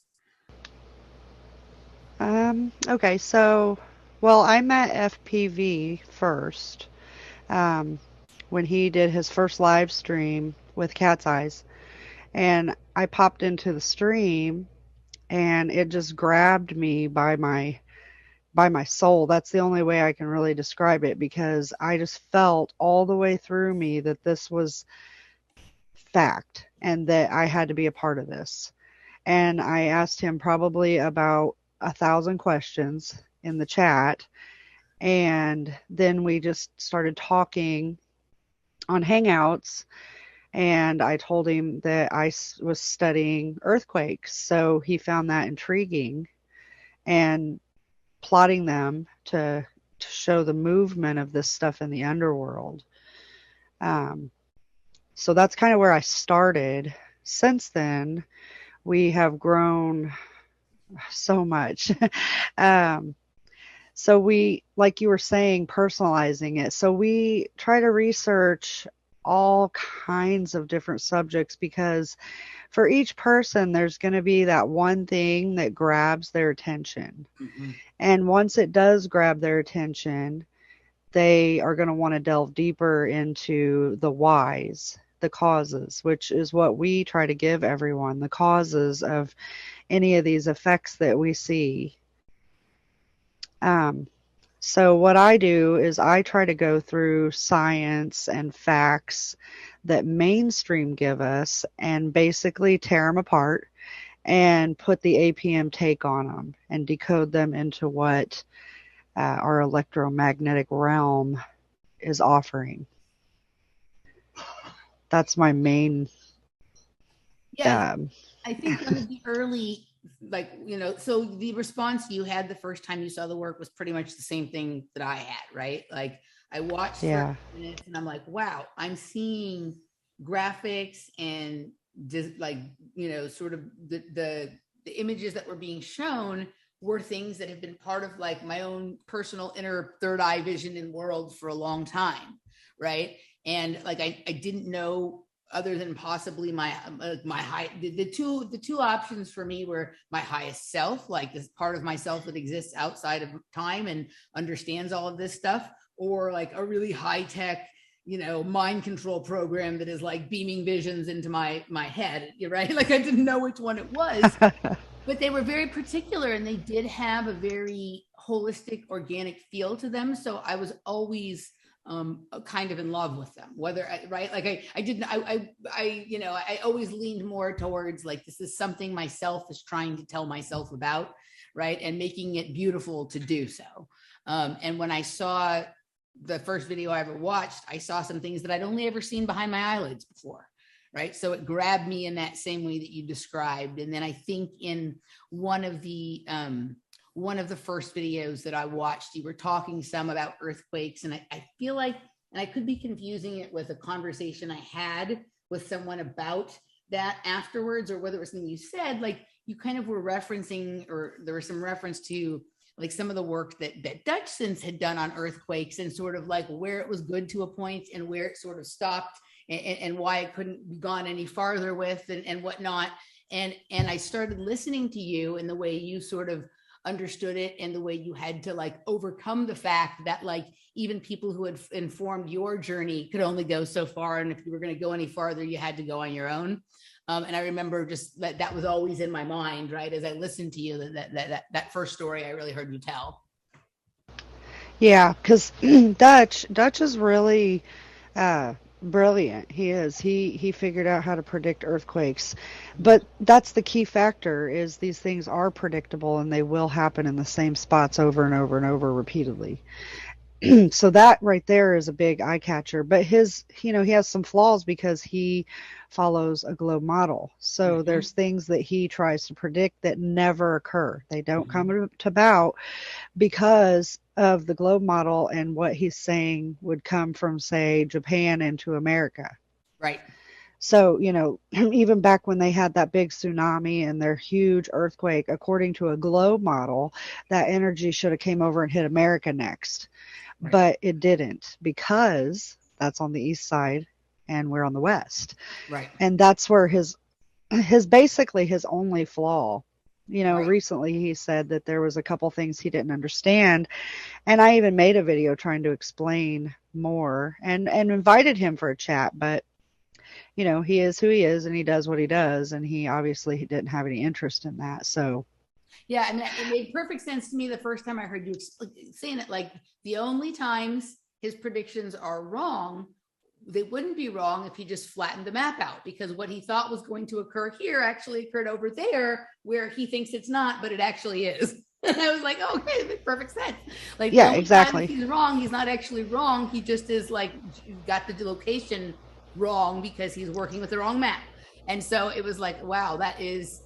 It's interesting how sometimes our beliefs keep us in our own way, right? Like, we're more brilliant than we know, but our belief is the enemy of our knowing, right? So yeah, and like he keeps looking at this thing on the California coast called a slow slip, where he's predicting that eventually there's going to be this big earthquake, but he can't pinpoint like when. Well, if he would understand like APM, that all of this is running on cycles and what has occurred in the past will occur again, he may have a better understanding and start to look back deeper to find the trend of exactly when this may happen. And he can call it a slow slip. That's fine if that's what he's comfortable with, but it is a cycle, so it's going to happen when it happens based on when did it happen in the past. Right. And that's how scientists also work with these volcanoes and stuff. Like, they're not admitting that earthquakes can be predicted, even though Dutch has proved them wrong over and over. Yeah. But they do work like that with volcanoes, because they know that certain ones are going to erupt at certain times based on history. Those big guys, the big ones. So they may not be able to predict it to the exact day, but they know when, and maybe they can, and they're just not telling us because, they figure that's a good way to wipe out a lot of humanity. Right. I don't know. I can't speak for them, but they do know when it's going to happen. And they may even actually know that the earthquakes are completely predictable, but they're never going to admit that because that would prove that we are on a cycle system, a Right. 100% cycle system, that these things occur over and over in the exact same spots. And it's just flows. It's a flow. It just repeats. So you mentioned cycles, and like in the conversation I've been having with FPV so far, we haven't quite gotten there. But your work is based on this idea that there's sort of a 400-year cycle where there's then like a reset or a complete shakeup of the system, and then things sort of begin again. Where would you guys say that we are in that cycle right now? Like where, I mean, we're obviously in the midst of some kind of speeding up, some kind of event that's like really speeding up at an increasingly accelerating pace. Where in that process do you think that we are? And do you think that there's something, that there's anything different about it this time than there has been in the past, or are we literally just repeating history? Well, I don't, I can't speak for FPV, but what I would say is that we are definitely beginning this new cycle. Um, and the only thing different that may affect any of it, and it could go either way, whether it makes it worse or not as bad, would be the way that, like, the fracking of the earth. Because what they're doing is they are making new release points in the surface. So when they frack the earth, it will cause, say, where a big quake or whatever would have hit at the New Madrid, because that's really close to where I live. So that one fascinates me. But now it has a big release point in Oklahoma. So they've kind of moved it or released some more pressure before it would hit to that New Madrid point, if that makes sense. Mm-hmm. And I don't even know if that'll affect what's going to happen naturally anyway. But it definitely affects some of the effects that we feel. Do you And think FPV, I'm sure, has his own different ideas based on what he's learned, do Yeah. you you do you think that, like, let's say the fracking, which, right, obviously we're trained by one portion of the media to think that, like, that's the worst thing in the world, and another portion to be like, oh, but it's great for the economy or for providing more gas or whatever bullshit, right? But maybe that the people who have been understanding this information for a long time and trying to manage these cycles have maybe this time feel like, well, maybe it's better we don't have as many people die, because, like, the humans are actually useful to our programs and plans. They create a lot of energy, right? They're useful for now. They're useful for storing information, and for, you can use them as batteries and this, that, and the other thing. So let's try and relieve a little bit of pressure, but still make things painful and chaotic, so they'll survive, but they'll think that somehow we did something to help them to survive. So they'll be thankful on the other side of it, and they won't mind their indentured servitude because at least they're alive, and they're better to us alive than dead, right? Do you think that there's some of that going on, or it's just pure experimentation and it's not with any idea in mind of, like, having people survive or not survive? It's just they're pushing the different buttons on their machines. Either of you can answer that. We'll Well, both answer it if you want. yeah. I think that they'll keep us around until we're not useful anymore. And whether or not they even have the ability to totally wipe things out like that, I'm sure they do to a point. But I think when the realm takes its cycle, we're gonna know. And if we're not on high ground or somewhere safe, we won't survive. You know. And man-made structures and stuff could definitely make it worse, like dams. If you look at dams, there is always a huge dam near towns.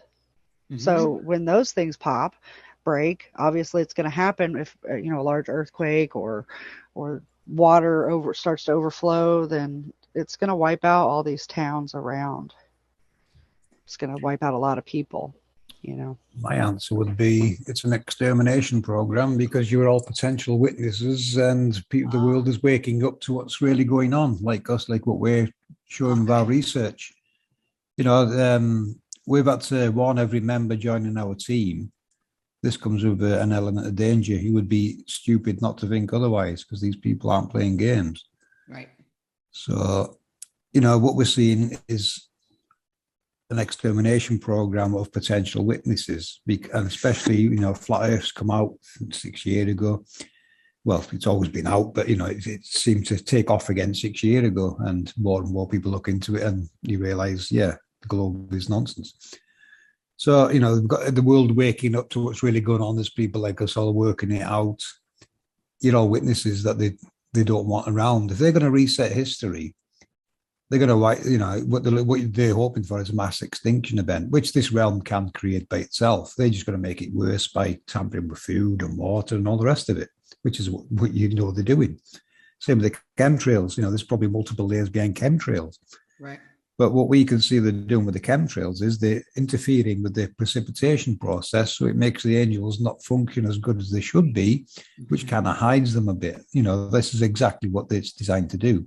This is why Bill Gates wants to fill the air with chalk, so it dries the atmosphere up. There's no water precipitation. The angels aren't performing as good as they should. So they're interfering with the construct, trying to hide it. Because we are going to see more and more of it get revealed. The sun halo, the moon halo, the lunar waves, people's noticing. They've probably always been there. People probably just didn't check the footage and see it. Right. But, other things, it's going to become more and more obvious. Now, we can't put a date on it, but I'm pretty sure they've got a date from the Antikythera mechanism. I don't know if you ever looked at that, but it's a predicting computer the ancients built a few thousand years ago. And, it can actually predict all the lunar phases, planetary movement, you name it. And it's a hand crank computer, basically. This is 2,000-year-old mind. And I would say they still use that device today because it was designed, these old ancient calendars are designed to mark down these resets, like the main calendar, the one that ran out in 2012. Well, that was the main long count calendar of 394 years. So why did they stop making it? Well, obviously, they got invaded, they were taken over. They now believe in a Bible and all the original beliefs and knowledge is lost. But that calendar was a countdown marker to this next reset, which our generations are all going to witness. You witness it now. Go outside and see the sun halo. This is it coming to life. And you'll find this in hobby prophecies and all kinds. So, everyone's waking up and realizing, wait a minute, their excuses don't work. That's always that shape. We can predict it, we can see it, and we can see they're trying to hide it. If it was ice crystals, nothing to worry about. Why the hell did they spray in the sky then? Right. Because eventually you start to recognize the technology, don't you? You see the particle accelerator technology in the sun halo, the same design. So, back to Ezekiel's wheel in a wheel again. This is what the ancients were describing how this world worked. They knew it was technology. They just didn't know what words to give it. And would this be why, like with all of the other great nonsense that they've fed us for so long, all of the psychological operations, all of the propaganda, we've been fed the most extreme one right now because what you're speaking of has become so undeniable, so obvious that literally you can't have people go outside of their home because if they did, they would see it. Yeah. Your lockdowns, it's probably a trial run for when you're going to see even more in the sky, which we know we're going to see more events unfold in the sky that defy mainstream explanation. But they work perfectly in our model because this is how it works. So, that's where we're at. We know they're blagging it, they're lying to the public and they mask, they're trying to mask it. It's the same with these trans agendas that people go on about. We can see how that factors into this because during this reset, this is going to interrupt our genes and everything. Everything gets affected by it. You've seen some of the images we've used from the Book of Miracles. that Sandra read through. You've seen these different species with different species body parts and things on them. So these are some of the mistakes the construct can make during these times. So they want minimum birth rate. They can't, they can't hide this, can they? So the only way they can hide it is by promoting it. They promote, trans agendas, so it looks natural and normal. But it is really taking place on a world scale, and you might not notice it at first. I mean, obviously, you're going to notice someone that's got another species arm or leg or something. That would be very obvious, wouldn't it? Right. And it can and will happen from what we've seen in history. They're the parts that they're going to be really struggling to explain, aren't they? So, and this also, what you're saying about, okay, they don't want as many babies born because the babies might come out with the tail. So let's give them a thing that might sterilize them anyway to reduce the possibility of that. And the ones who aren't sterilized, they'll have chosen to become the opposite gender, which that will also lead to sterilization and blah, blah, blah, right? So there's all of these sort of reasonable excuses for having there be less children brought in during this time because they will be genetically odd. Yeah. Plus, going back to the missing children again, how do we know they're not taken somewhere outside of this grid and being educated that these people put those lights in the sky from a young age? Yeah. They could be our future replacements getting schooled somewhere off grid, away from all this. They come back after, they put them, install them everywhere, and they put their system back in and it carries on. But they're now taught in their times, man, put those lights in the sky, because that's where it's really heading. If you're going to steal all this, then obviously you're going to lay claim to it that it's yours and you put those lights in the sky. Yeah. Well, I mean, that and everyone in our time knows that is not true, don't they? But children, brainwashed children of the future, would have no option but to believe it, because, it's famous words from a movie. We accept a reality which we've been presented. The problem is when you scrutinize that reality and it falls apart, then what they've presented is absolute nonsense. Yeah, no, that's an interesting idea. They've all been sort of taken off the plantation to be educated, to be brought back in later, right? It's easy done when you control it all, isn't it? Well, we usually think of the slaves being on the plantation, so we wouldn't think to look like, no, actually the slaves have been taken off of the plantation to be brought back in later, right? Yeah. So it's like, you've got a clone army hiding somewhere waiting to move back in that have been completely indoctrinated with totally everything that's false. So I'm going to guess you haven't heard of, maybe you have, there's a gentleman named Kalindi Iyi who passed away pretty early on in the whole COVID thing. Have you guys heard of him, Kalindi Iyi? No, it doesn't sound familiar to me. All right, so he's an interesting cat. Like, he's one of these guys you could never really tell how old he was. He probably looked like he was 40, but according to my friend Sonia Barrett, because she was, longtime friends with him, he was in his 70s, right? And what he was well known for, he had a couple of things he sort of talked about and was well known for, but the main thing was that he took incredibly high doses of psychedelic mushrooms. And when I say high doses, I mean like 10 times the amount that most people who are considered psychonauts take, right? Mm-hmm. And his reports were kind of in line with what you were just saying, right? When he would take a certain dosage, it would open up a realm where you suddenly started to see people who had like animal body parts, or who were like some weird blend of genders, or who looked like the things from back on, like you see on the ancient Egypt stuff, where it's like a man with the bird head or whatever, right? It was like, at this dosage, you started to see this. At this dosage, you started to see that. At that dosage, you would see this other thing, right? And he had a lot of interesting ideas about what was really going on. And seeing is that the particle accelerators and the activation of these sort of processes create vibration, right? That sort of, this would be connected to like what we think of as like other realms or other dimensions, or what's happening at a certain frequency, right? Like, it's possible that he was beginning to see sort of a preview of some of this stuff. I've had a few like much more minor occurrences of some of these kinds of things when I'm, in a certain state where it's like, wow, like that person looks normal to me usually, but when I've eaten mushrooms and I'm at this party and there's the music is like, at a certain frequency, why does this person look like they have pointy ears to me all of a sudden? The person next to them doesn't, but this person does. Like there's like a reality there that is veiled at some points. And my question has always been about something like psilocybin or psychedelic mushrooms. If they're somehow like the thumb drives or like the compressed data of the machine, right? Of the various realms and dimensions that sort of the machine affects, and that these things, obviously, they can grow naturally in the ground, or people can do it sort of hydroponically, but they seem to have like a store of like all of this kind of information that is also recorded in these ancient texts and on the cave paintings and the glyphs and whatnot, like inside of the experience, right? So what you were just talking about made me think of his recollections of some of his experiences. Yeah, I've heard there was a guy a couple of years ago going on about taking certain things and seeing certain things, but other people had to go him about it. You've got to be very careful with that, because right. At the end of the day, it's down to that individual's interpretation of what they're seeing, isn't it? So it's not a proof of anything. Correct. But I do know by my own experience, acid or LSD can enhance the light spectrum. Yep. It does work, it does enhance it. You'll see lights a lot brighter and more dazzling appearing than they normally would. I've experienced that myself a long time ago.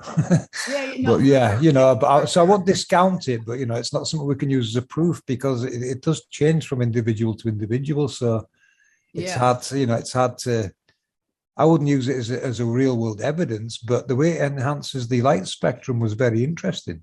That route there probably is worth looking into further. How, can we enhance it to see things we don't normally see? Because, this spectrum's a lot more than we can see.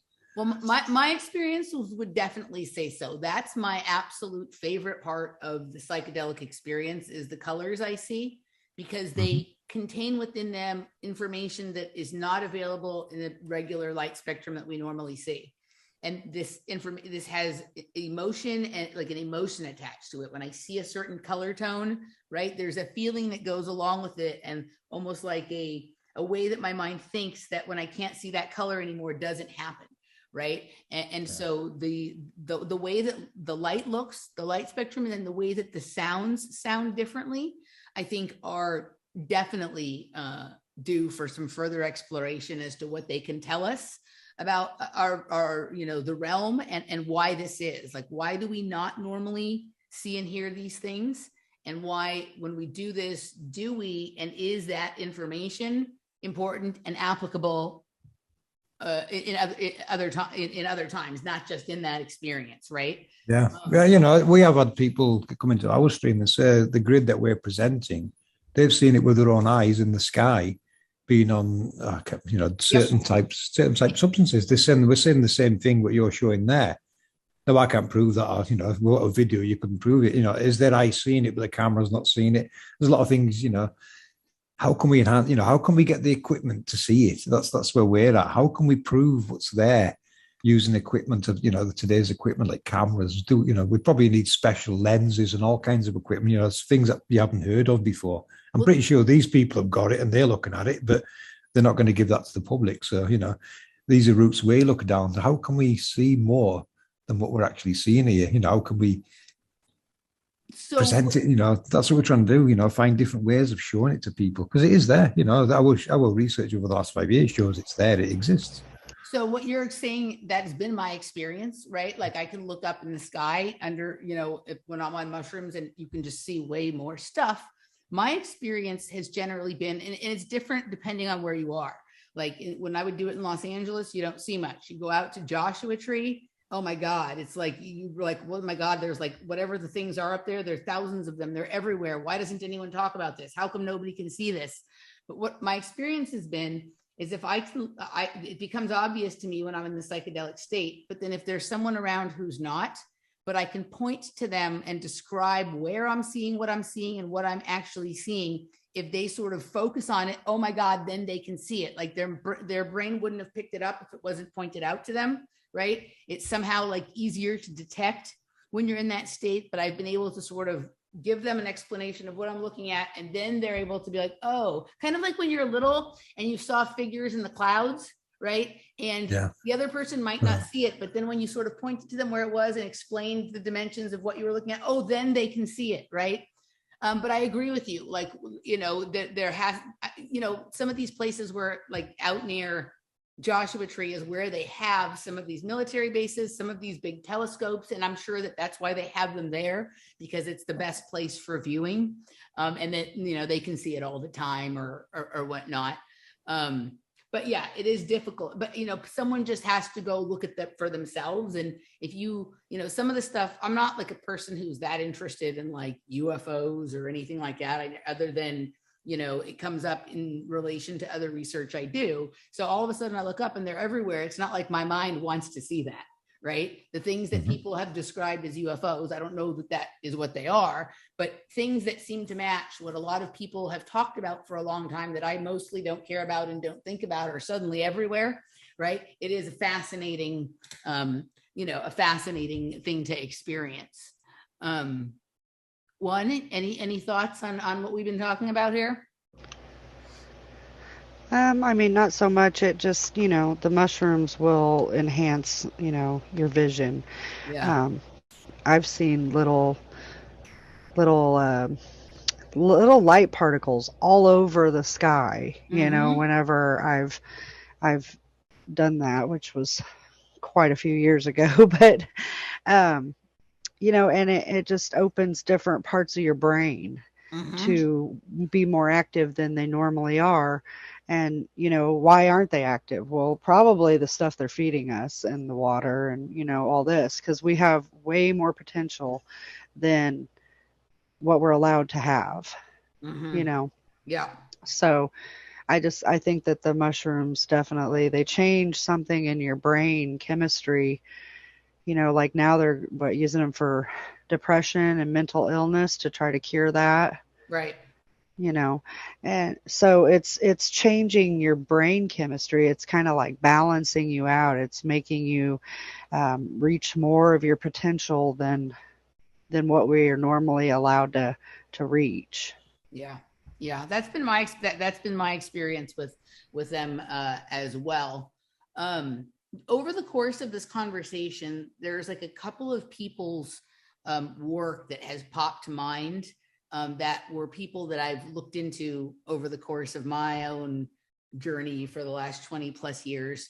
And I wanted to ask you about some of them just to get your thoughts, because these were people who when I came across your work, I'm like, oh, it kind of reminds me of the thing I heard about back then, but much more fleshed out and much more updated and whatever. So I wanted to ask you a little bit about them. And then I wanted to ask you about a TV show that plays with the concept that you were talking about a little bit earlier, FPV. So the first person, obviously you guys use Walter Russell a lot in your work. And I think that's appropriate, obviously. Like I fortunately was, while I haven't done all the deep research you all have done, like early in my awakening, I was, I listened to an interview with Randy, I listened to him for many years before I was, on the show with him. He did an early interview with Matt Presti, like maybe back in like 2009 or 10. And so I was always aware of that work and, looked into a couple things over the years. So that obviously you guys look into. Are you familiar with the books by Radu Sinamar? I'm not. Doesn't sound familiar to me, no. So Radu Sinamar is a Romanian author that is kind of like very sort of secretive, but he also is Romanian. So a lot of the books have been sort of translated and published here in the United States by a gentleman named Peter Moon. And there's one book in particular called Inside the Earth that is quite interesting. It doesn't say exactly what you say, but I think the two ideas could coexist, right? Like I think that's something that, if the structure is, as you say, and then there's some of these technologies that go along with it or are overlaid or being used on top of it. I feel like that the structure you all describe supports the reality that Radu Sinamar describes. And it's kind of an interesting book. It's not very long. It's like, I don't know, maybe 200 pages, but it's got both a story to it and then also a lot of like physics. And it even deals with some of the same ideas and places in terms of, you know, Peru and whatnot that your work does. And I don't think necessarily he has everything right.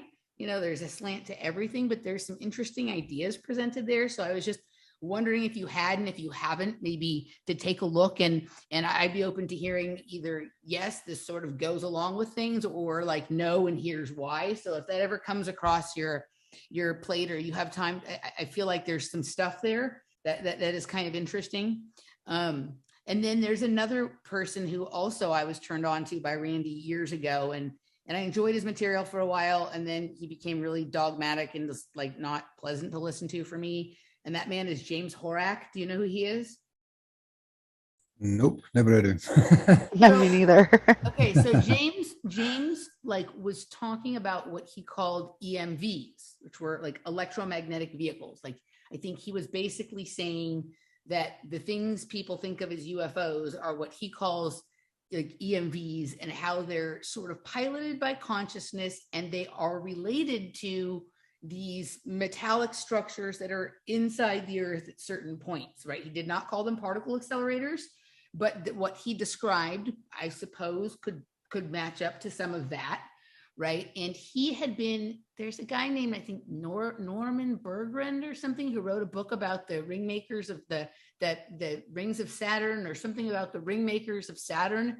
And James knew him or had worked with him or somehow had learned some of this stuff from this guy, right? And it also dealt with like some of the same, it was basically about how these EMVs or something had created these lines or these rings in the sky, or how they were controlled by it.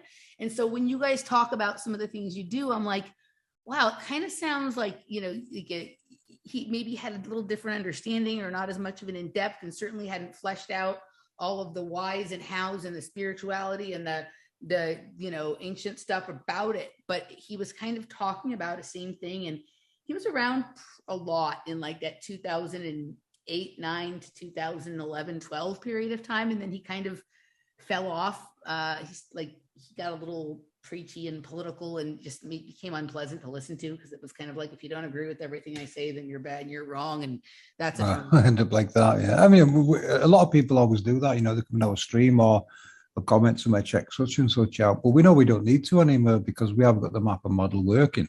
Yeah. You know, I always say to them, well, tell them to check us out, and they'll realize where their bit of jigsaw plugs in, because, you know, if we're working with a map and model, we now need all the little pieces that plug back into it to make it all work correctly, which is where we're at now. You know, everyone will have their own little their own eureka moments and their own revelations as they look more and more into this. You know, you're obviously having some yourself, looking around and realizing, oh yeah, there's something special going on here, and it's starting to reveal itself, which it will. Yeah. You know, we try not to look at other people's work, really, because we know we don't need to. And it would also put you doubt on your own work if you start to look at other people's theories. We don't need to look at theories. You know, we've got the cause of the effects everyone's speaking of. So I would word it that way. You know, look at our work and see where it plugs in. I was just asking because, like, not that I'm saying, oh, you should definitely go check this out, but these, like, when I came across your work, and then again in this conversation, it was just remindful of, like, you know, some things that I had heard before, in like maybe a more early stage right, like I don't think they had fleshed out the ideas as much, and so I just had been curious if over the years they had come up for you, right? Yeah, I mean, I'm not knocking the guy. You know, the guy maybe has figured something out. You know, because everyone's got little bits and pieces that probably don't make sense until you put it into the right picture. Right. And, you know, if he puts what he's talking about into our map and model, he's going to say, oh yeah, that plugs into there straight away. Now it makes sense. You know, he's going to realize, yeah, I was right all along. So he's worked something out himself, and he obviously didn't know where to go with it. You know, he's thinking he lives on a globe. But you know, people are going to get lost. They don't know what to do with this information, do they? So then the other thing, and maybe it isn't so much about the person, although I just will say his name because this is where I first heard about it or learned about it from, but this kind of idea or this science, and that is biogeometry, and Ibrahim Karim. Are you familiar with some of that? Nope. Okay, so when you were talking earlier about the personification of these energies or machines or whatnot, right? Like that they've, what they've done with these particle accelerators are sort of an energy, and then they've created these personified gods and whatnot, right? So we were taking like a workshop on biogeometry, and he was a presenter. I'd heard him speak in things in the alternative media over the years. And what was interesting is he was kind of saying what you were saying, in that the ancients in Egypt, right? They sort of, they had these, he was discussing the netters in particular, but explaining how we had this scenario where like people lived amongst the natural elements and the natural energies. And as the brain started to develop in a certain way, and whether you can say that that was natural or an unnatural process, people started to try and apply, I always get the sides of the brain confused, but like left brain, I think left brain is left brain logic to right brain content, right? So like they were trying to describe an energy, and they couldn't do it without personifying it, right? And this guy's pretty interesting in terms of like, he's into radiesthesia and like exploring the energies behind light color spectrums and whatnot. But when you were talking about the personification of energy, it made me think of like what I had learned from him about how this developed. And then in ancient Egypt, how there were certain people that were called the netters, were a certain class who were still able to access like or work with their brain in the way that they purely perceive the energies without doing that process that causes this thing that is like the personification, right? That you were speaking of earlier. So it made me think of that. And then you had said something about, you talked about lightning earlier, right? About opening up certain, like, I guess I understood it as like dimensions or certain energy fields or whatever. And there's this TV show that I've been watching called Manifest, right? I've actually finished the series. I think there's another season coming, and it's about this airplane that basically took off from Jamaica and supposedly disappeared, but reappeared 5 years later. And everybody on the ground had, aged 5 years, but the people they thought they were just on a plane ride. They didn't realize they had been gone for more than the 6 hours it took to fly from Jamaica to New York, right? And they got into this idea of like dark lightning and then certain chemical elements or stones, and in this case sapphire, is somehow creating an energy field that like seemed to disappear and reappear people, right? You'd mentioned something about lightning earlier related to that. Can you flesh that out a little bit for me? Because it made me think of this show that I had watched, and we were kind of having some conversations in some of my groups about that and how relevant that is. What does like the energy that you describe in your work, like how does that relate, if it does, and maybe it doesn't, to something like time travel or portaling or dimension, like interdimensionality or whatnot? Yeah. This is where some people go into the 4D kind of thinking, and 6D, 5D, 60, 70 and all this. We'll get into that in a minute. But no, the lightning is actually produced by these halos. You've probably seen the lunar wave, the halos, the stationary halos in the sky. Mm-hmm. They're what's producing the lightning that's coming down the way, but the one below it's producing the lightning that goes up the way. Each one of them's got a cone pointing. The one above's got a cone pointing down, and the one below's got a cone pointing up. So in the middle, they will meet somewhere, which is somewhere just below the surface. That's why you're only seeing part of the tornado or half a rainbow. The other part of the process is going on below. So that's where lightning's coming from. Now, how, I'm not sure what the question was again. Can we interact with that? Is that what you can ask? And, can we interact with this construct? That's something I can't answer. I think we can, but we can, it's again, how would you prove it? But the way we work, we are electrical beings, electromagnetic beings. We're part of this construct. It's all around us. Can we manipulate it? I don't know. I would like to know that myself, but how do what field do you go down to start finding those kind of things out? We've looked into lots of things over the years, haven't we? We've done what was that thing? One with the Eiffel Tower again. Oh, the remote viewing, yeah. Yeah, we've played around with things like that. But we can't. You can use it and you can get it right as well, which was a surprise. It surprised me that. Yeah. But I was unknown to me, One Conscience and some others in our group were already doing this, and I knew nothing about it. And one had given them a target. Then she asked me about it, and I was trying to put her off the whole thing by saying, well, anyone can make that up. And I says, I started describing something which turned out to be one's target. Well, actually, what he said was, oh, anybody could do this. And so it's something, and he said Eiffel Tower, and I said, oh, you just guessed the target, right on point.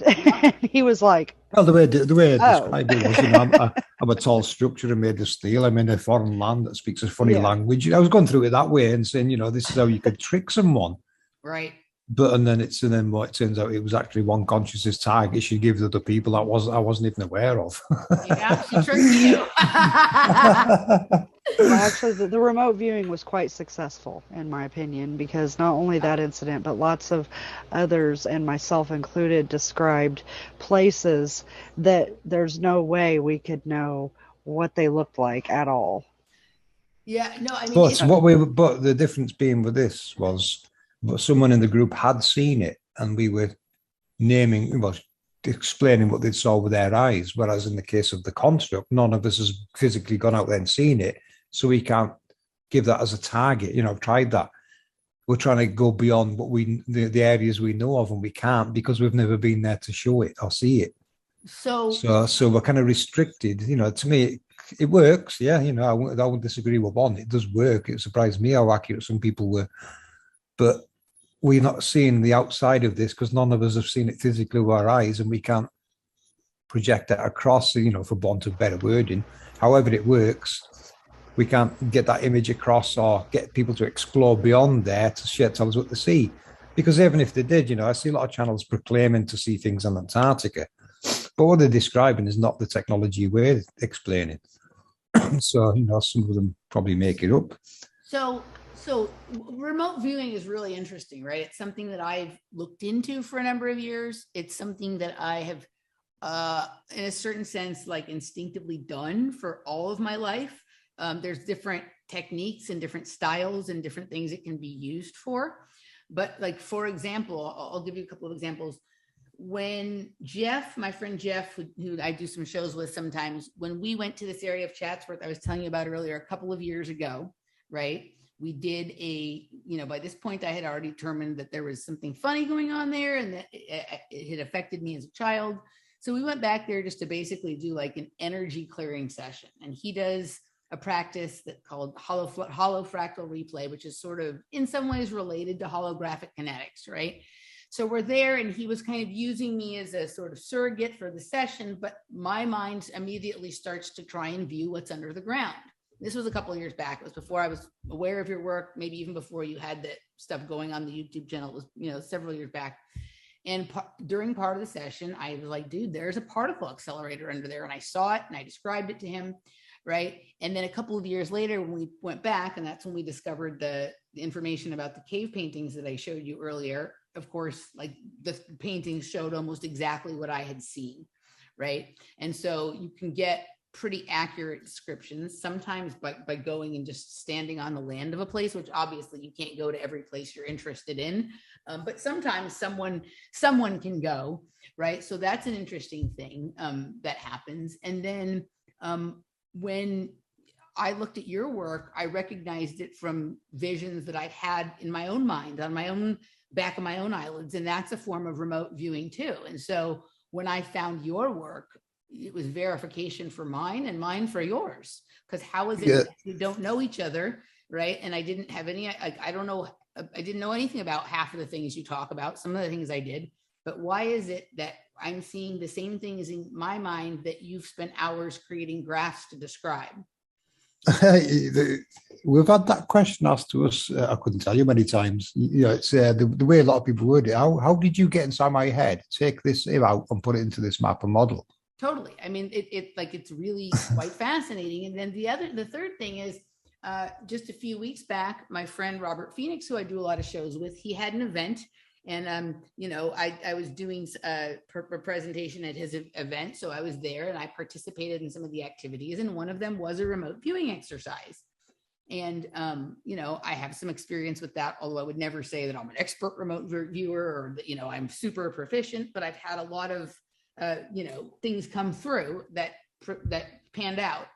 So everybody did the exercise. And I'd say, he basically was, having people, he had drawn some things on a paper that nobody saw, and he was having people, draw things, and the vast number were pretty close resemblances of the various drawings he did, right?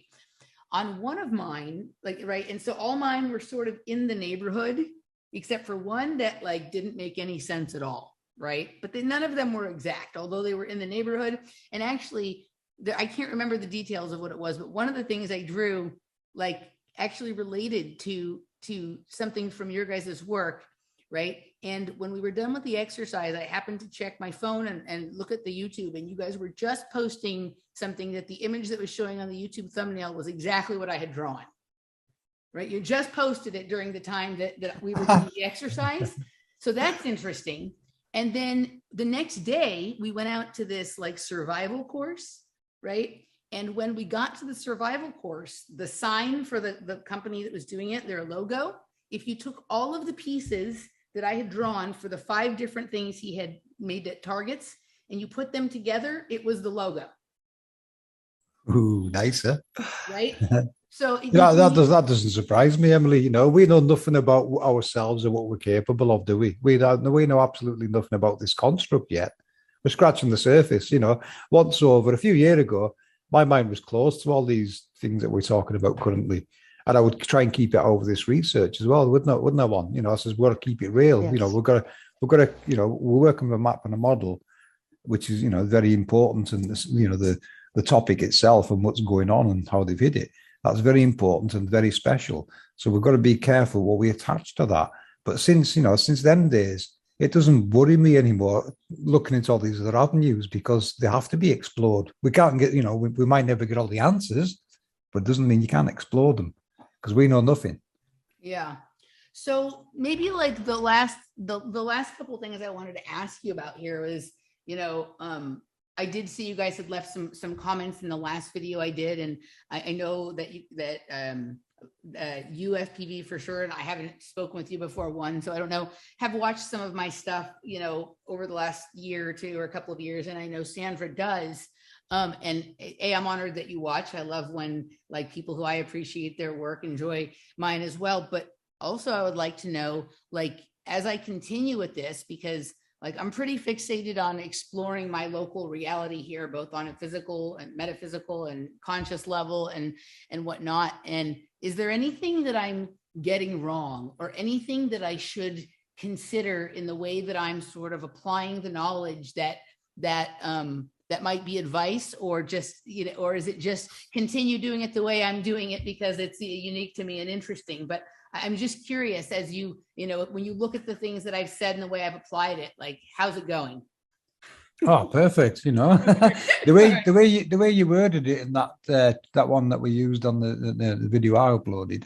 Yeah, absolutely perfect. You got it bang on. I couldn't have worded it better myself. You worded it better than I probably would. We're not the best at giving it the words. We've got to say, you're the same. We've got to find the words to give it and explain it properly. And you'll explain it maybe a little bit different to us, but it still comes out the same. You still tell the same story.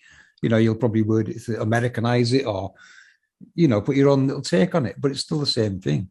No, you couldn't. You worded it perfect.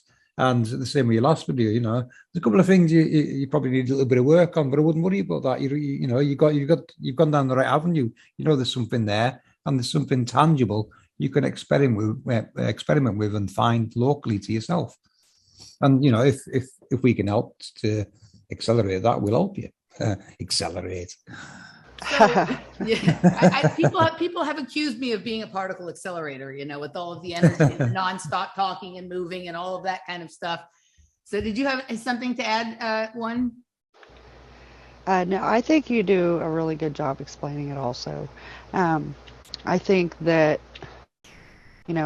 so I come from more of a Wiccan spiritual background, and that was brought on by my own self. It wasn't how I was raised, but I was not raised in a religious atmosphere either.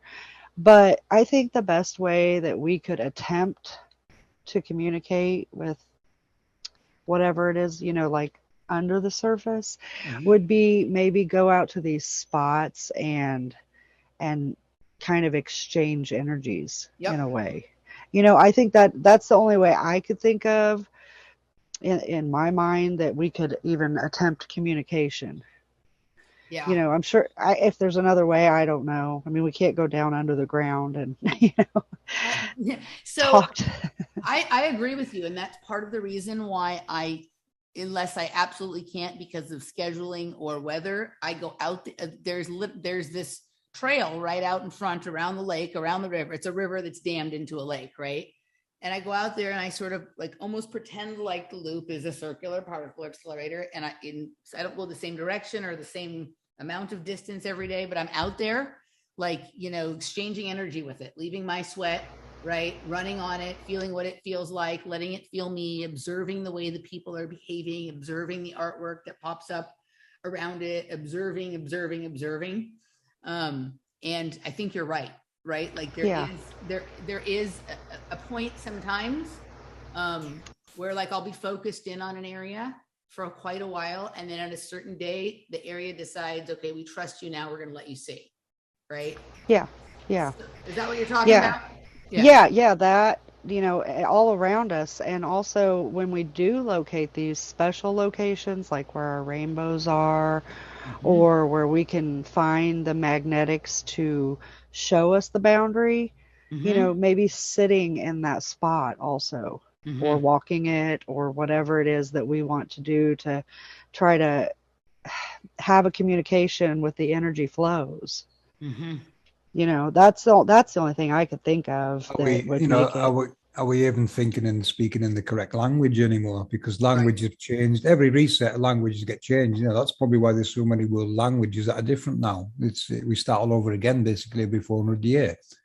Now in Europe in the ancient times, Welsh was the most used language. Yeah. And so, that glyphs, everything is the biggest, oldest language in Europe. So it showed it was quite widespread at the time, that language. And when you listen to it, it's not that much different from people in the Middle East now. They talk, and probably the rest of the world when you think about it. I don't think there's that much difference between how they communicated, because we know they were trading more than we're told. I've metal detected myself, and I've found things from the other side of the world and thought, how the hell did they get here?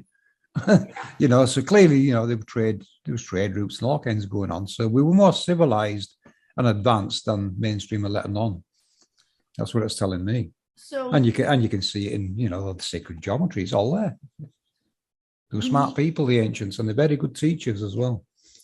So I want to ask you a question about time, about sort of, I don't know, like realities, multiple realities. Like when you said, okay, if we're seeing something, a rainbow above ground here, we only see half of it. So the other half is below the ground. Right. We've been presented with like the idea in Stranger Things of the upside down. Obviously, we've heard of the underworld.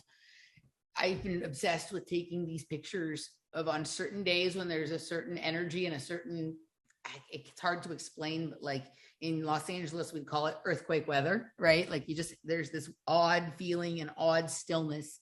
You can actually see the entirety of the city of Austin reflected perfectly upside down in the lake. And I'm coming to the belief that there is an exact inverted city of Austin under the ground. Do you think that, what do you think of that idea? Is there like another reality that is similar but different, or exactly inverted, or, some kind of opposite or maybe even just exact same copy upside down, where another one of us exists down there as well. And can it be accessed? And what happens if it does? You guys play with these concepts. What do you think of something like that? We have thought of that before, when you look into the duality of things, but you probably have to go down there and see it for yourself to prove that. Now, we know from ancient times there is cities below ground. There's a lot more below ground than we realize. Cathedrals, there's been cathedrals found below ground. So they're all, there's always been, our ancestors have always went below ground, haven't they? So, without exploration, we can't really go any further on. Is it an exact replica of what's above? Probably. I would say no, because we're more modern and we build different now to what they did in the ancient times. But it's still using part of the same grid, the same ley lines, everything. They build around this circuit. We know that. Every city is where it is because of what's below there, and they can tap into it. So here's one picture. This isn't necessarily the best one I have, but it's the easiest one that I could just access. I just looked for it real fast and this popped up, right? Like I can get pictures like this from different angles on certain days, right? And it really gives one pause to wonder, right? Like when you see something like this, right? And then the interesting thing sometimes is to go out paddleboarding on the lake when it's this clear like that. And when I'm it's almost hard to tell which is the real and which is the lake. But when we're paddleboarding in the lake and I look into what is supposedly the reflection of the clouds, sometimes I'm able to find definition and structure in the cloud in the water that you can't see in the one in the sky, right? Which can be really disorienting and really begin to ask yourself like a lot of questions. Right. So this was just an example of kind of, what I was talking about there. I do see things that I consider to be possible entrances to the underground. And I like, right. And obviously I know that anybody can climb down a sewer pipe or whatever. I'm uniquely familiar with some of these areas around Austin and what they've been used for over time. And I think that there is entrance to another space right out front of my place that I live, in this general area. And it's one of these things that I'm sort of considering further exploration of. Like, I don't know if it's trying to build up the courage or if it's finding the right partner to travel with me to do it or whatever. But I'm, I feel like, in a previous iteration of my life, but by that I mean this life just 21 years ago, I lived here and I had a set of experiences that I've been struggling to understand ever since then. And I think some of them may have involved being taken to some of these spaces. So I feel like based on that, I have sort of a birthright or like an energetic right to sort of understand the experiences, and this exploration is part of that. So it's something I play with, the idea of, but I don't think I would have thought to really do it in the way I'm thinking of doing it now without understanding your work and what you've said about some of these rooms, some of these sarcophagi, some of these underground space, some of these spaces, right? And what may be there. And then the other thing is time travel. What does that come up for you guys as you look into some of this stuff? What are your thoughts on that? How does that relate, if it does or if it doesn't? And then I want to offer a theory that my mind keeps wanting to tell you. My take on it is it doesn't work. Otherwise, we wouldn't be sitting having this conversation now. Yeah. I would be long gone. Okay. Yeah, probably one as well. Yeah. So, no, I mean, I'm not saying it's not possible. I've no idea. I don't know. It probably needs explored. Can it be done? I wouldn't know where to start with that, to be honest. But I think if it was possible, they'd be using it, and we wouldn't be talking today. I don't think. If a lot of people wouldn't be talking today, not just us. They've got a lot of enemies, these people, not just people in this arena. So sometimes, and this has been just since I've been back here, and I've been sort of finding connection points to experiences I had back when I first moved here 21 years ago. And I've had a couple of things come up, but one just came sort of during this conversation, right? And, we're sitting here talking about this, and I have found your work, and I'm learning about it, and I understand it in a particularly unique way that has helped me to explain it to other people, right? Yeah, well, that's what I like about you, Emily. You're not scared to go there. What you'll find in Flat Earth, people are scared to even pick up this topic, So, which surprised me, because we came here to find out what this world is and how it works. And, over the past 5 years, that's what we've been doing. We've proven it's a technological construct. Now, you'd be surprised how many people in Flat Earth are scared to touch the subject. Yeah. How are they going to explain how it works without even looking at it?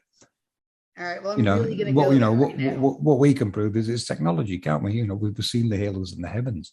Yeah. Well, I'm really going to go there right now. All right. So it has dawned on me, because I've had a few other things come up about this in the same sort of time frame, right? That what I'm experiencing right now, right? Everything I'm experiencing right now, I got vision of back 21 years ago. Like, I thought maybe they were dreams or like weird, I don't know, how sometimes you just have like flashes or thoughts or weird stuff. I could never figure out what these experiences were that I was trying to understand. So they come under the class of like a premonition then, yeah? Premonition, or just like weird, like some sort of like, was I in a hypnotized state? Was it a dream? Is it a memory? Like, what is it, right? Like, I had this thing in my head that I couldn't figure out. And then I find myself in a place now, this time that I'm here, and I'm looking at the thing that I had been trying to find for so many years based on a vision or a dream or something I'd had back then. And I did a couple of episodes where Michael and I have gotten into some of these, and it's been fascinating what I've turned up. And some of it relates to this process called the Gateway Experience. That was something that was done by the Monroe Institute.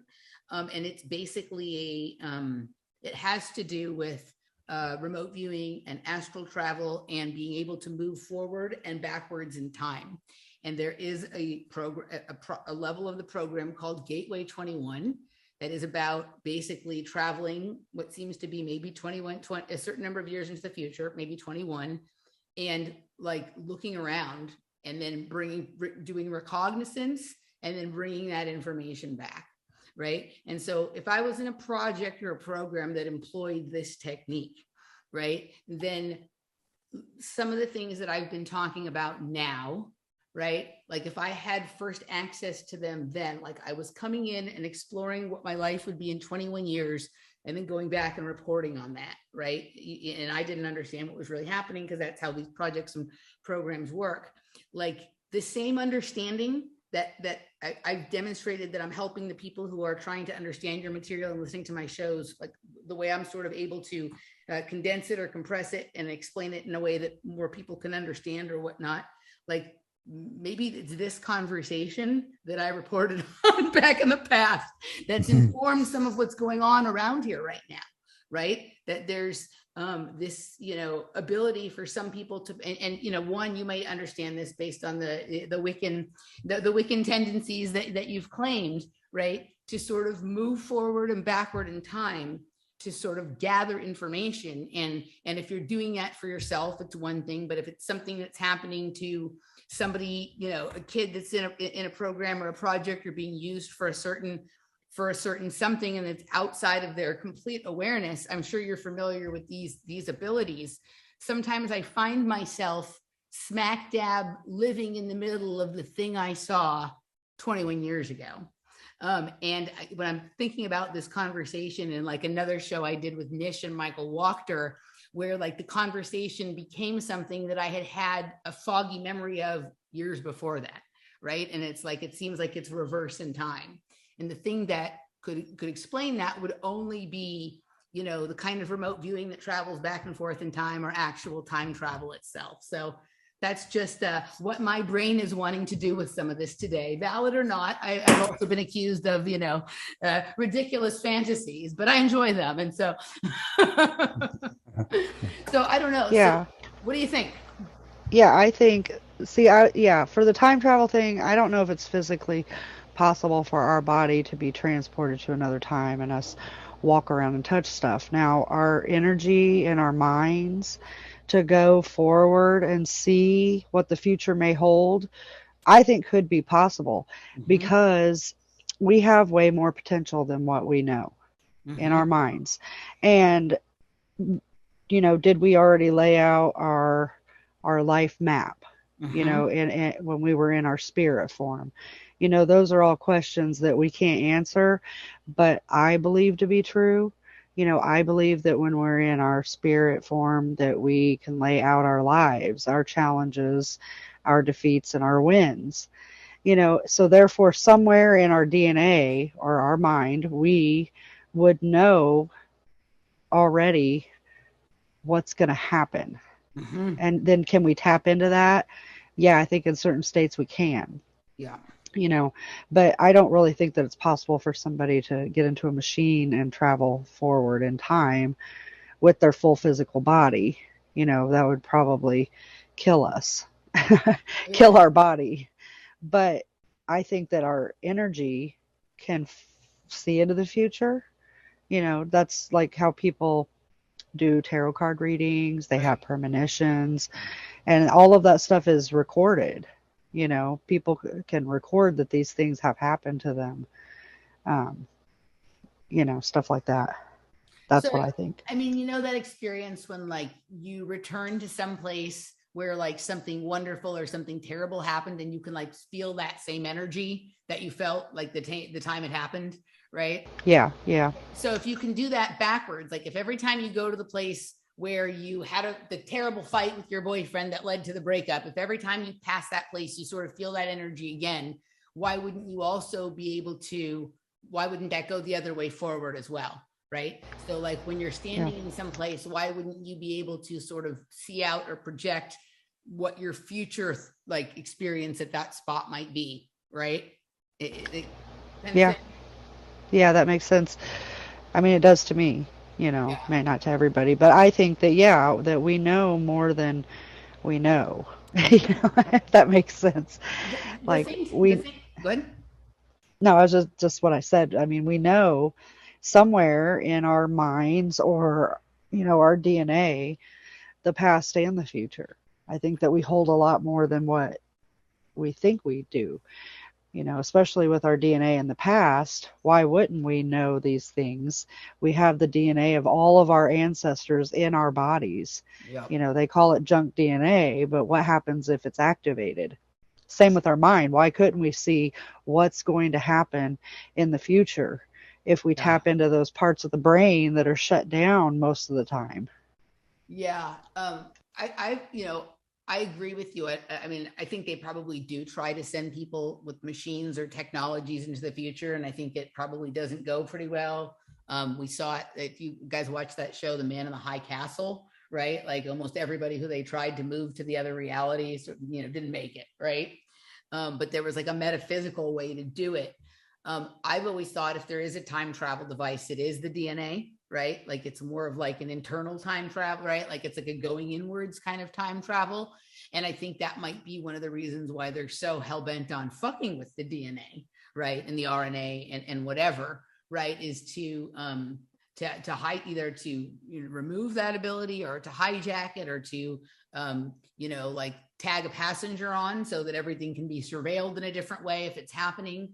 And then what you said about the junk DNA, right? Like think about, you have like a grandparent that maybe has a lot of junk, like you might call them a hoarder, and you're just like, fuck, throw your shit away, right? But then like one day you decide to go through it after they've passed and like, oh my God, the things that are in here, right? Like I was calling it junk, but like this gives me the answers I've been looking for my whole life.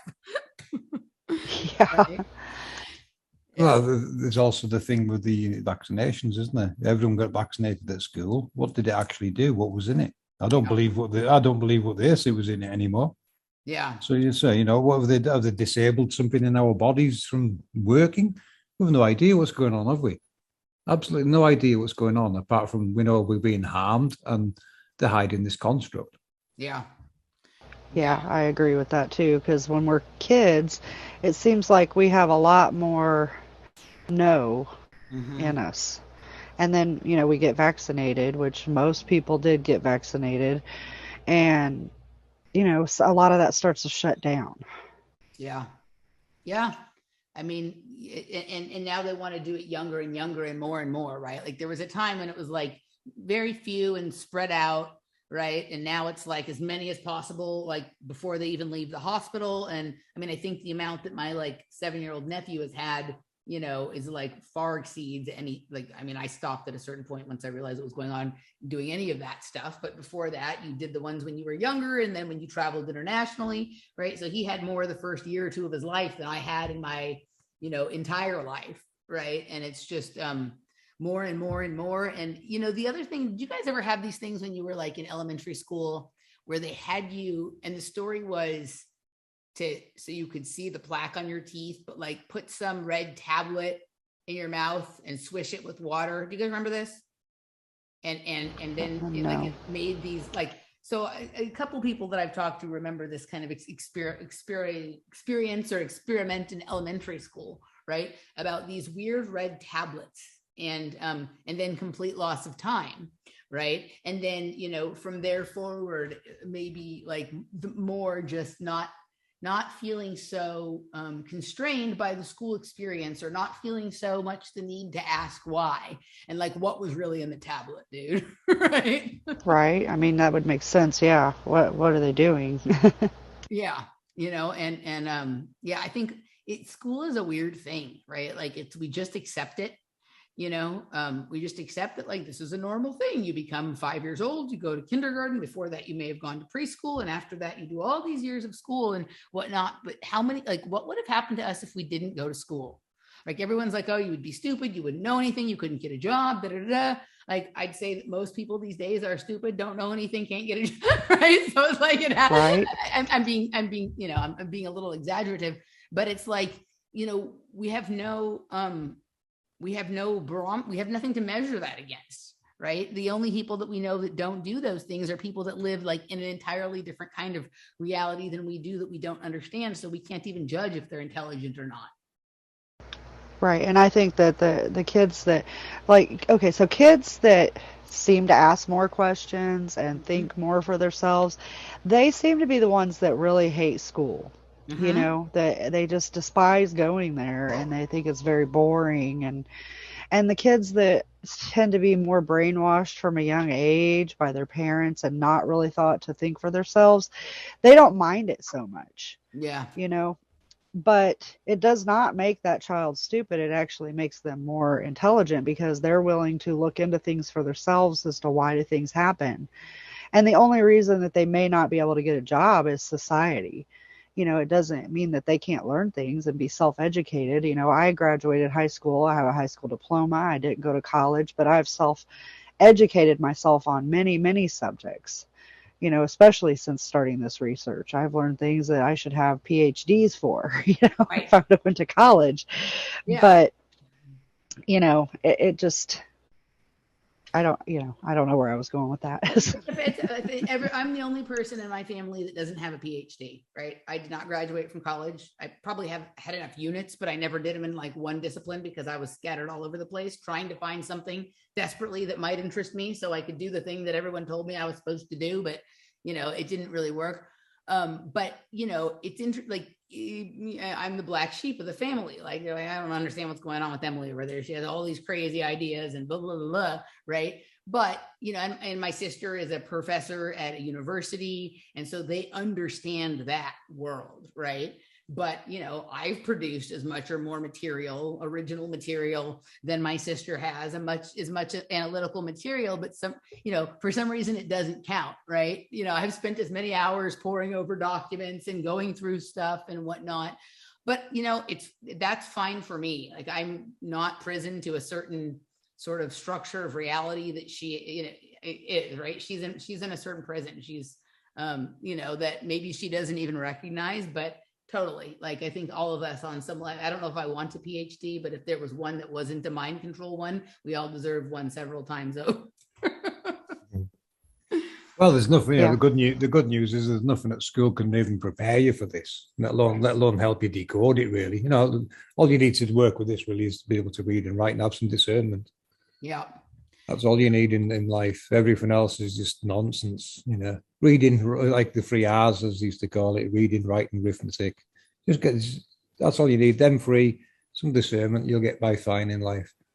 All So, right, you know, guys. all this stuff they're teaching in universities, and it's just, you don't need it, you know. It's just, though, in the scientific parts of it, I mean, you know, you need, obviously you need some for certain jobs and things, but the science alone, you know, can you prove your claims, what you're claiming, what you've been taught? No, you can't. You're just repeating what someone else has told you is true. Yep. So what you've learned is, you're going to find is nonsense. Yep. So I wouldn't pay a penny for a PhD. It's not much use in the real world. Totally. Yeah. Unfortunately, I paid a lot of pennies for for none. But yes, I learned. I learned a different lesson. All right, guys. Well, let's wrap this up. Before we go, I want to ask, because I know like last year when I first asked for an interview, we didn't do it then because I think your grandchild wasn't well. Is everything okay? Yeah, she's on the mend. She had her open heart surgery, and she still has some issues, but she's doing well. Well, I'm glad to hear that because yeah, thank you for asking. Absolutely. Well, it was a pleasure to get to talk with you guys today. I'm hoping we will get to do it again sometime in the future. I hold you guys in the highest respect. I really appreciate your work.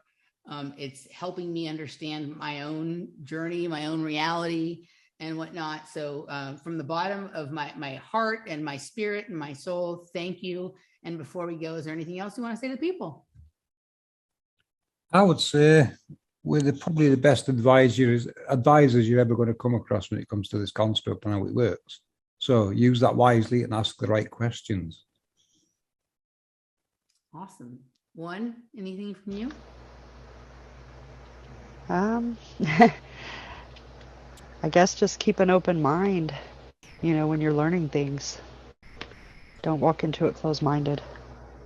Awesome. All right. Well, I'm going to link that 144,000 video in the description for this. I'm going to figure out the best day to release this so that I can do a premiere. So I can be in the comments, the chat with people, and I can let you guys know when I'm going to put it out. So if you can or want to be there for that, you can as well. And then after that sits for a couple of days, if you guys want to include this, I know some of the interviews you've done, you take them and include them in your live streams. You're free to for surely do that, and hopefully we'll have many more conversations in the future. So thank you. Before we end, let's just plug Operation Rainbow Warrior, because it's important. This is a chance this is a chance for all of you people out there to join in. Doesn't matter where you're from, who you are, you can join in with this and help us get them on the map and prove what we're saying. Okay, so can you tell people real quick what that is? And I'll include the little video that you made directly for it underneath as well, but just give it a little plug. Okay. Well, the reason for Operation Rainbow Warrior is what we discovered in the 144,000 video, that the rainbow is actually revolving around the halo below. So it's a perfect way of, it's the signature of an angel, basically. It's the it's the electric process of electromagnetism, the rainbow. That's doing the electrical part, the halo below, and the one above are doing the magnetic and electric processes, and the rainbow is what forms in between them, and it basically revolves around the halo below. So that's why you only see half of it. It's revolving around the accelerator below. It's just following the flow around the halo. So if you time lapse it on a camera, you will see it revolving slowly or quickly. It depends, if you get strong winds, obviously it's revolving a bit faster. So a fast-moving rainbow on time-lapse, you should see windy environments. A slow-moving one, it'll be calm. So they control the winds. So okay. That's, the wind is a good indicator, So if you look under the Operation Rainbow Warrior, the first video, in the pinned comments, I've put some criteria in there and also some tips. And then tips can be added to as we find out more and more and, make it even easy for people. Like you just said, then, now know it's these that's generating the wind locally. All your local winds are generated by these locally. Okay. They're all local. They're all localized events. You're actually everyone's standing in electromagnetic fields of different frequencies, basically. That's where we're really at. And once you see them all over the map, you're going to see, like little domes here, there, and everywhere on the maps. not the domes the flat earthers talk about in the sky. No, I know what you're talking about. These are ones that just cover like the size of a city, say. Yeah. No, I mean, there's people are looking for like some kind of glass dome or sky ice dome. No, these are electromagnetic domes that like I can see. This is another thing you can see when you go and you do the mushrooms like out in the desert. You can see exactly like where the dome is. And then you can see there's almost like this geometric energetic wallpaper that covers the ceiling all around you, right? That sort of is the geometry of how it's being projected there. So I know exactly what you're talking about. And you know, and without using drugs of any kind, when you see a double rainbow, look below it and you will see part of the dome, that the color of the dome. You know, you've seen a purple one. Yeah. We've seen orange ones. So it changes. That dome color changes, and you know, it's going to go through the visible spectrum. So that's interesting. That's something else we need to add to that list. What color was the dome? Well, let's not call it a dome because I hate that word. It's got such bad reputation in flat Earth because people imagine there's a dome above them. You know, we can't prove there is or isn't yet, but until someone proves there is one, we're saying no, we haven't got proof of that, so we don't entertain it. But you know, like I said before, we're talking an electromagnetic sphere around coming from this technology, and you know, we only see half of it, and your rainbow wraps around it basically. Okay. So like what color is the wallpaper on the energetic? What color's the inner field, you know, the inside field of the double rainbow? You'll see it's in contrast to the background. It'll be a totally different color. It'll be orange, purple, you know, all kinds of colors are going to appear red even. And this is probably, you know, this is an APM first here, a little exclusive for your channel. Thank you. This is where these different moon colors and phases are coming from. You know, your blue moon. Yep. Things like your blue moon, or you know, it relates to certain colors in some cases. Now we've got waveforms overlapping the moon, which create the phases. Your Rahu and Ketu are certain waveforms that cross the map and they overlap, you know, the luminaries, causing phases and eclipses. So, you know, these can also be, if that color changes, we would like to know. You know, you're seeing it purple at the moment, or indigo violet, I think you said it was. Yep. You know, these are the columns. These are the colors from the spectrum Walter Russell works with, and we'd like to know if it's always that color, or you know, does it change over time? I think we'll see changes over time, and that's why you get these. Oh, it's a blood moon tonight. Why? Because they're all turning red all of a sudden. And also to check out, you know, where is seeing this red moon? Because I've seen people go online and say, I'm looking at a red moon. Well, I'm looking outside and it's not red to me. So what in their part of the world made it go red? It's obviously a localized event, isn't it? Yeah. They're seen through an electromagnetic field and it's portraying it as red. So there could be a waveform or overlap or occlusion there that's caused that color shift. So I'm just going to show you real quick, like what I see, like on the way, like when I'm generally like at this time of year, I've been running, you know, in the late afternoon, early evening. And when I'm heading back close to home, this is what I see over on the east side, right? Almost every night, right? At the same time, this kind of color. And then if I'm looking at if I'm looking towards the other side of town, then this is what you see. In the other direction is kind of looking like this. Maybe this is a tad bit later, so it's a bit darker, but you'll see something like this. So yeah, the purple and the orange, very prominent, right? You get some pink. That's what I was going to say to you when you're doing your rainbow hunting. Make sure they put the sun behind you, and look. You know, say the sun was behind you in this photo now. You want to be looking ahead for rain showers. Wherever it's raining, try and get the sun behind you, and then you'll start seeing the rainbows where they are. Okay. You want the sun behind you. I mean, you'll see them in front of you. In between you and the sun will be rainbows, but because of the sun's brightness, it's sometimes hard to see them.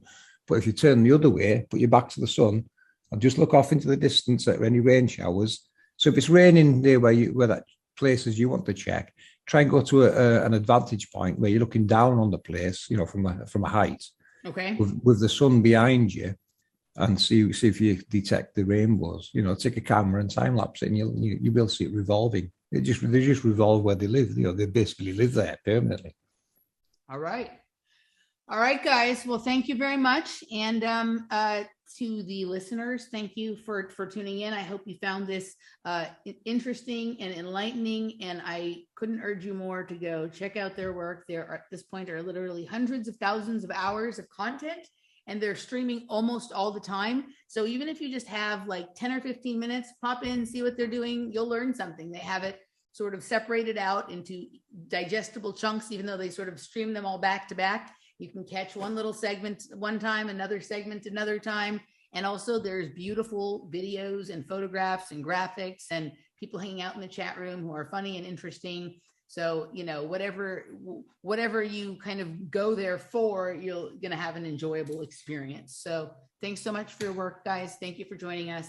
To the listeners, we'll see you next time. Take care. Yeah, thank you, Emily. Bye, everyone. Yep. Thank you. Bye. Ladies and gentlemen, what we have researched and decoded over the last 5 years is going to blow your minds. Our research has been a rolling research and decode of various subjects that link so many important things together. It has helped us decode a great many things others are actively involved in trying to steal from us right now. You can find our journey and research on my channel, all time and date stamped. What you will find is our raw, honest, genuine grassroots research, which has progressed and expanded our knowledge in a great many fields, which will all challenge mainstream narratives. What this team has achieved over the years is incredible beyond belief, but is very real, very serious and very now. This world is not what we have been told. APM Research can now decode the world's sacred geometry, and we can explain and reference what it is actually relating to.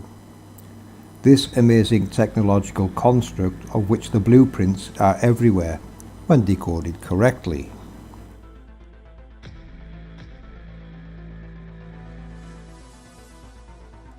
What this means is our ancestors all knew what this world is and how it works.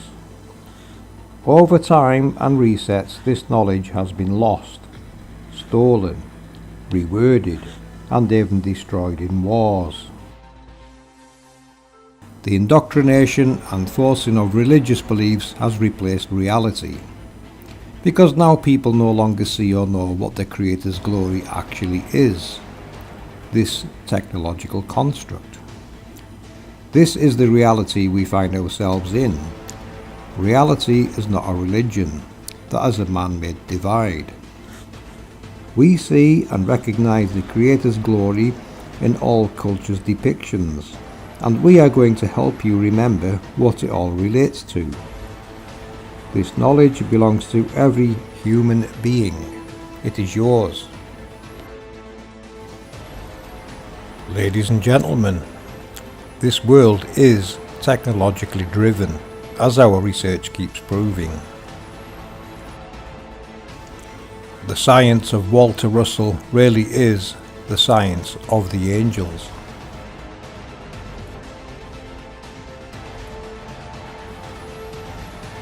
I hope you can see the seriousness of this.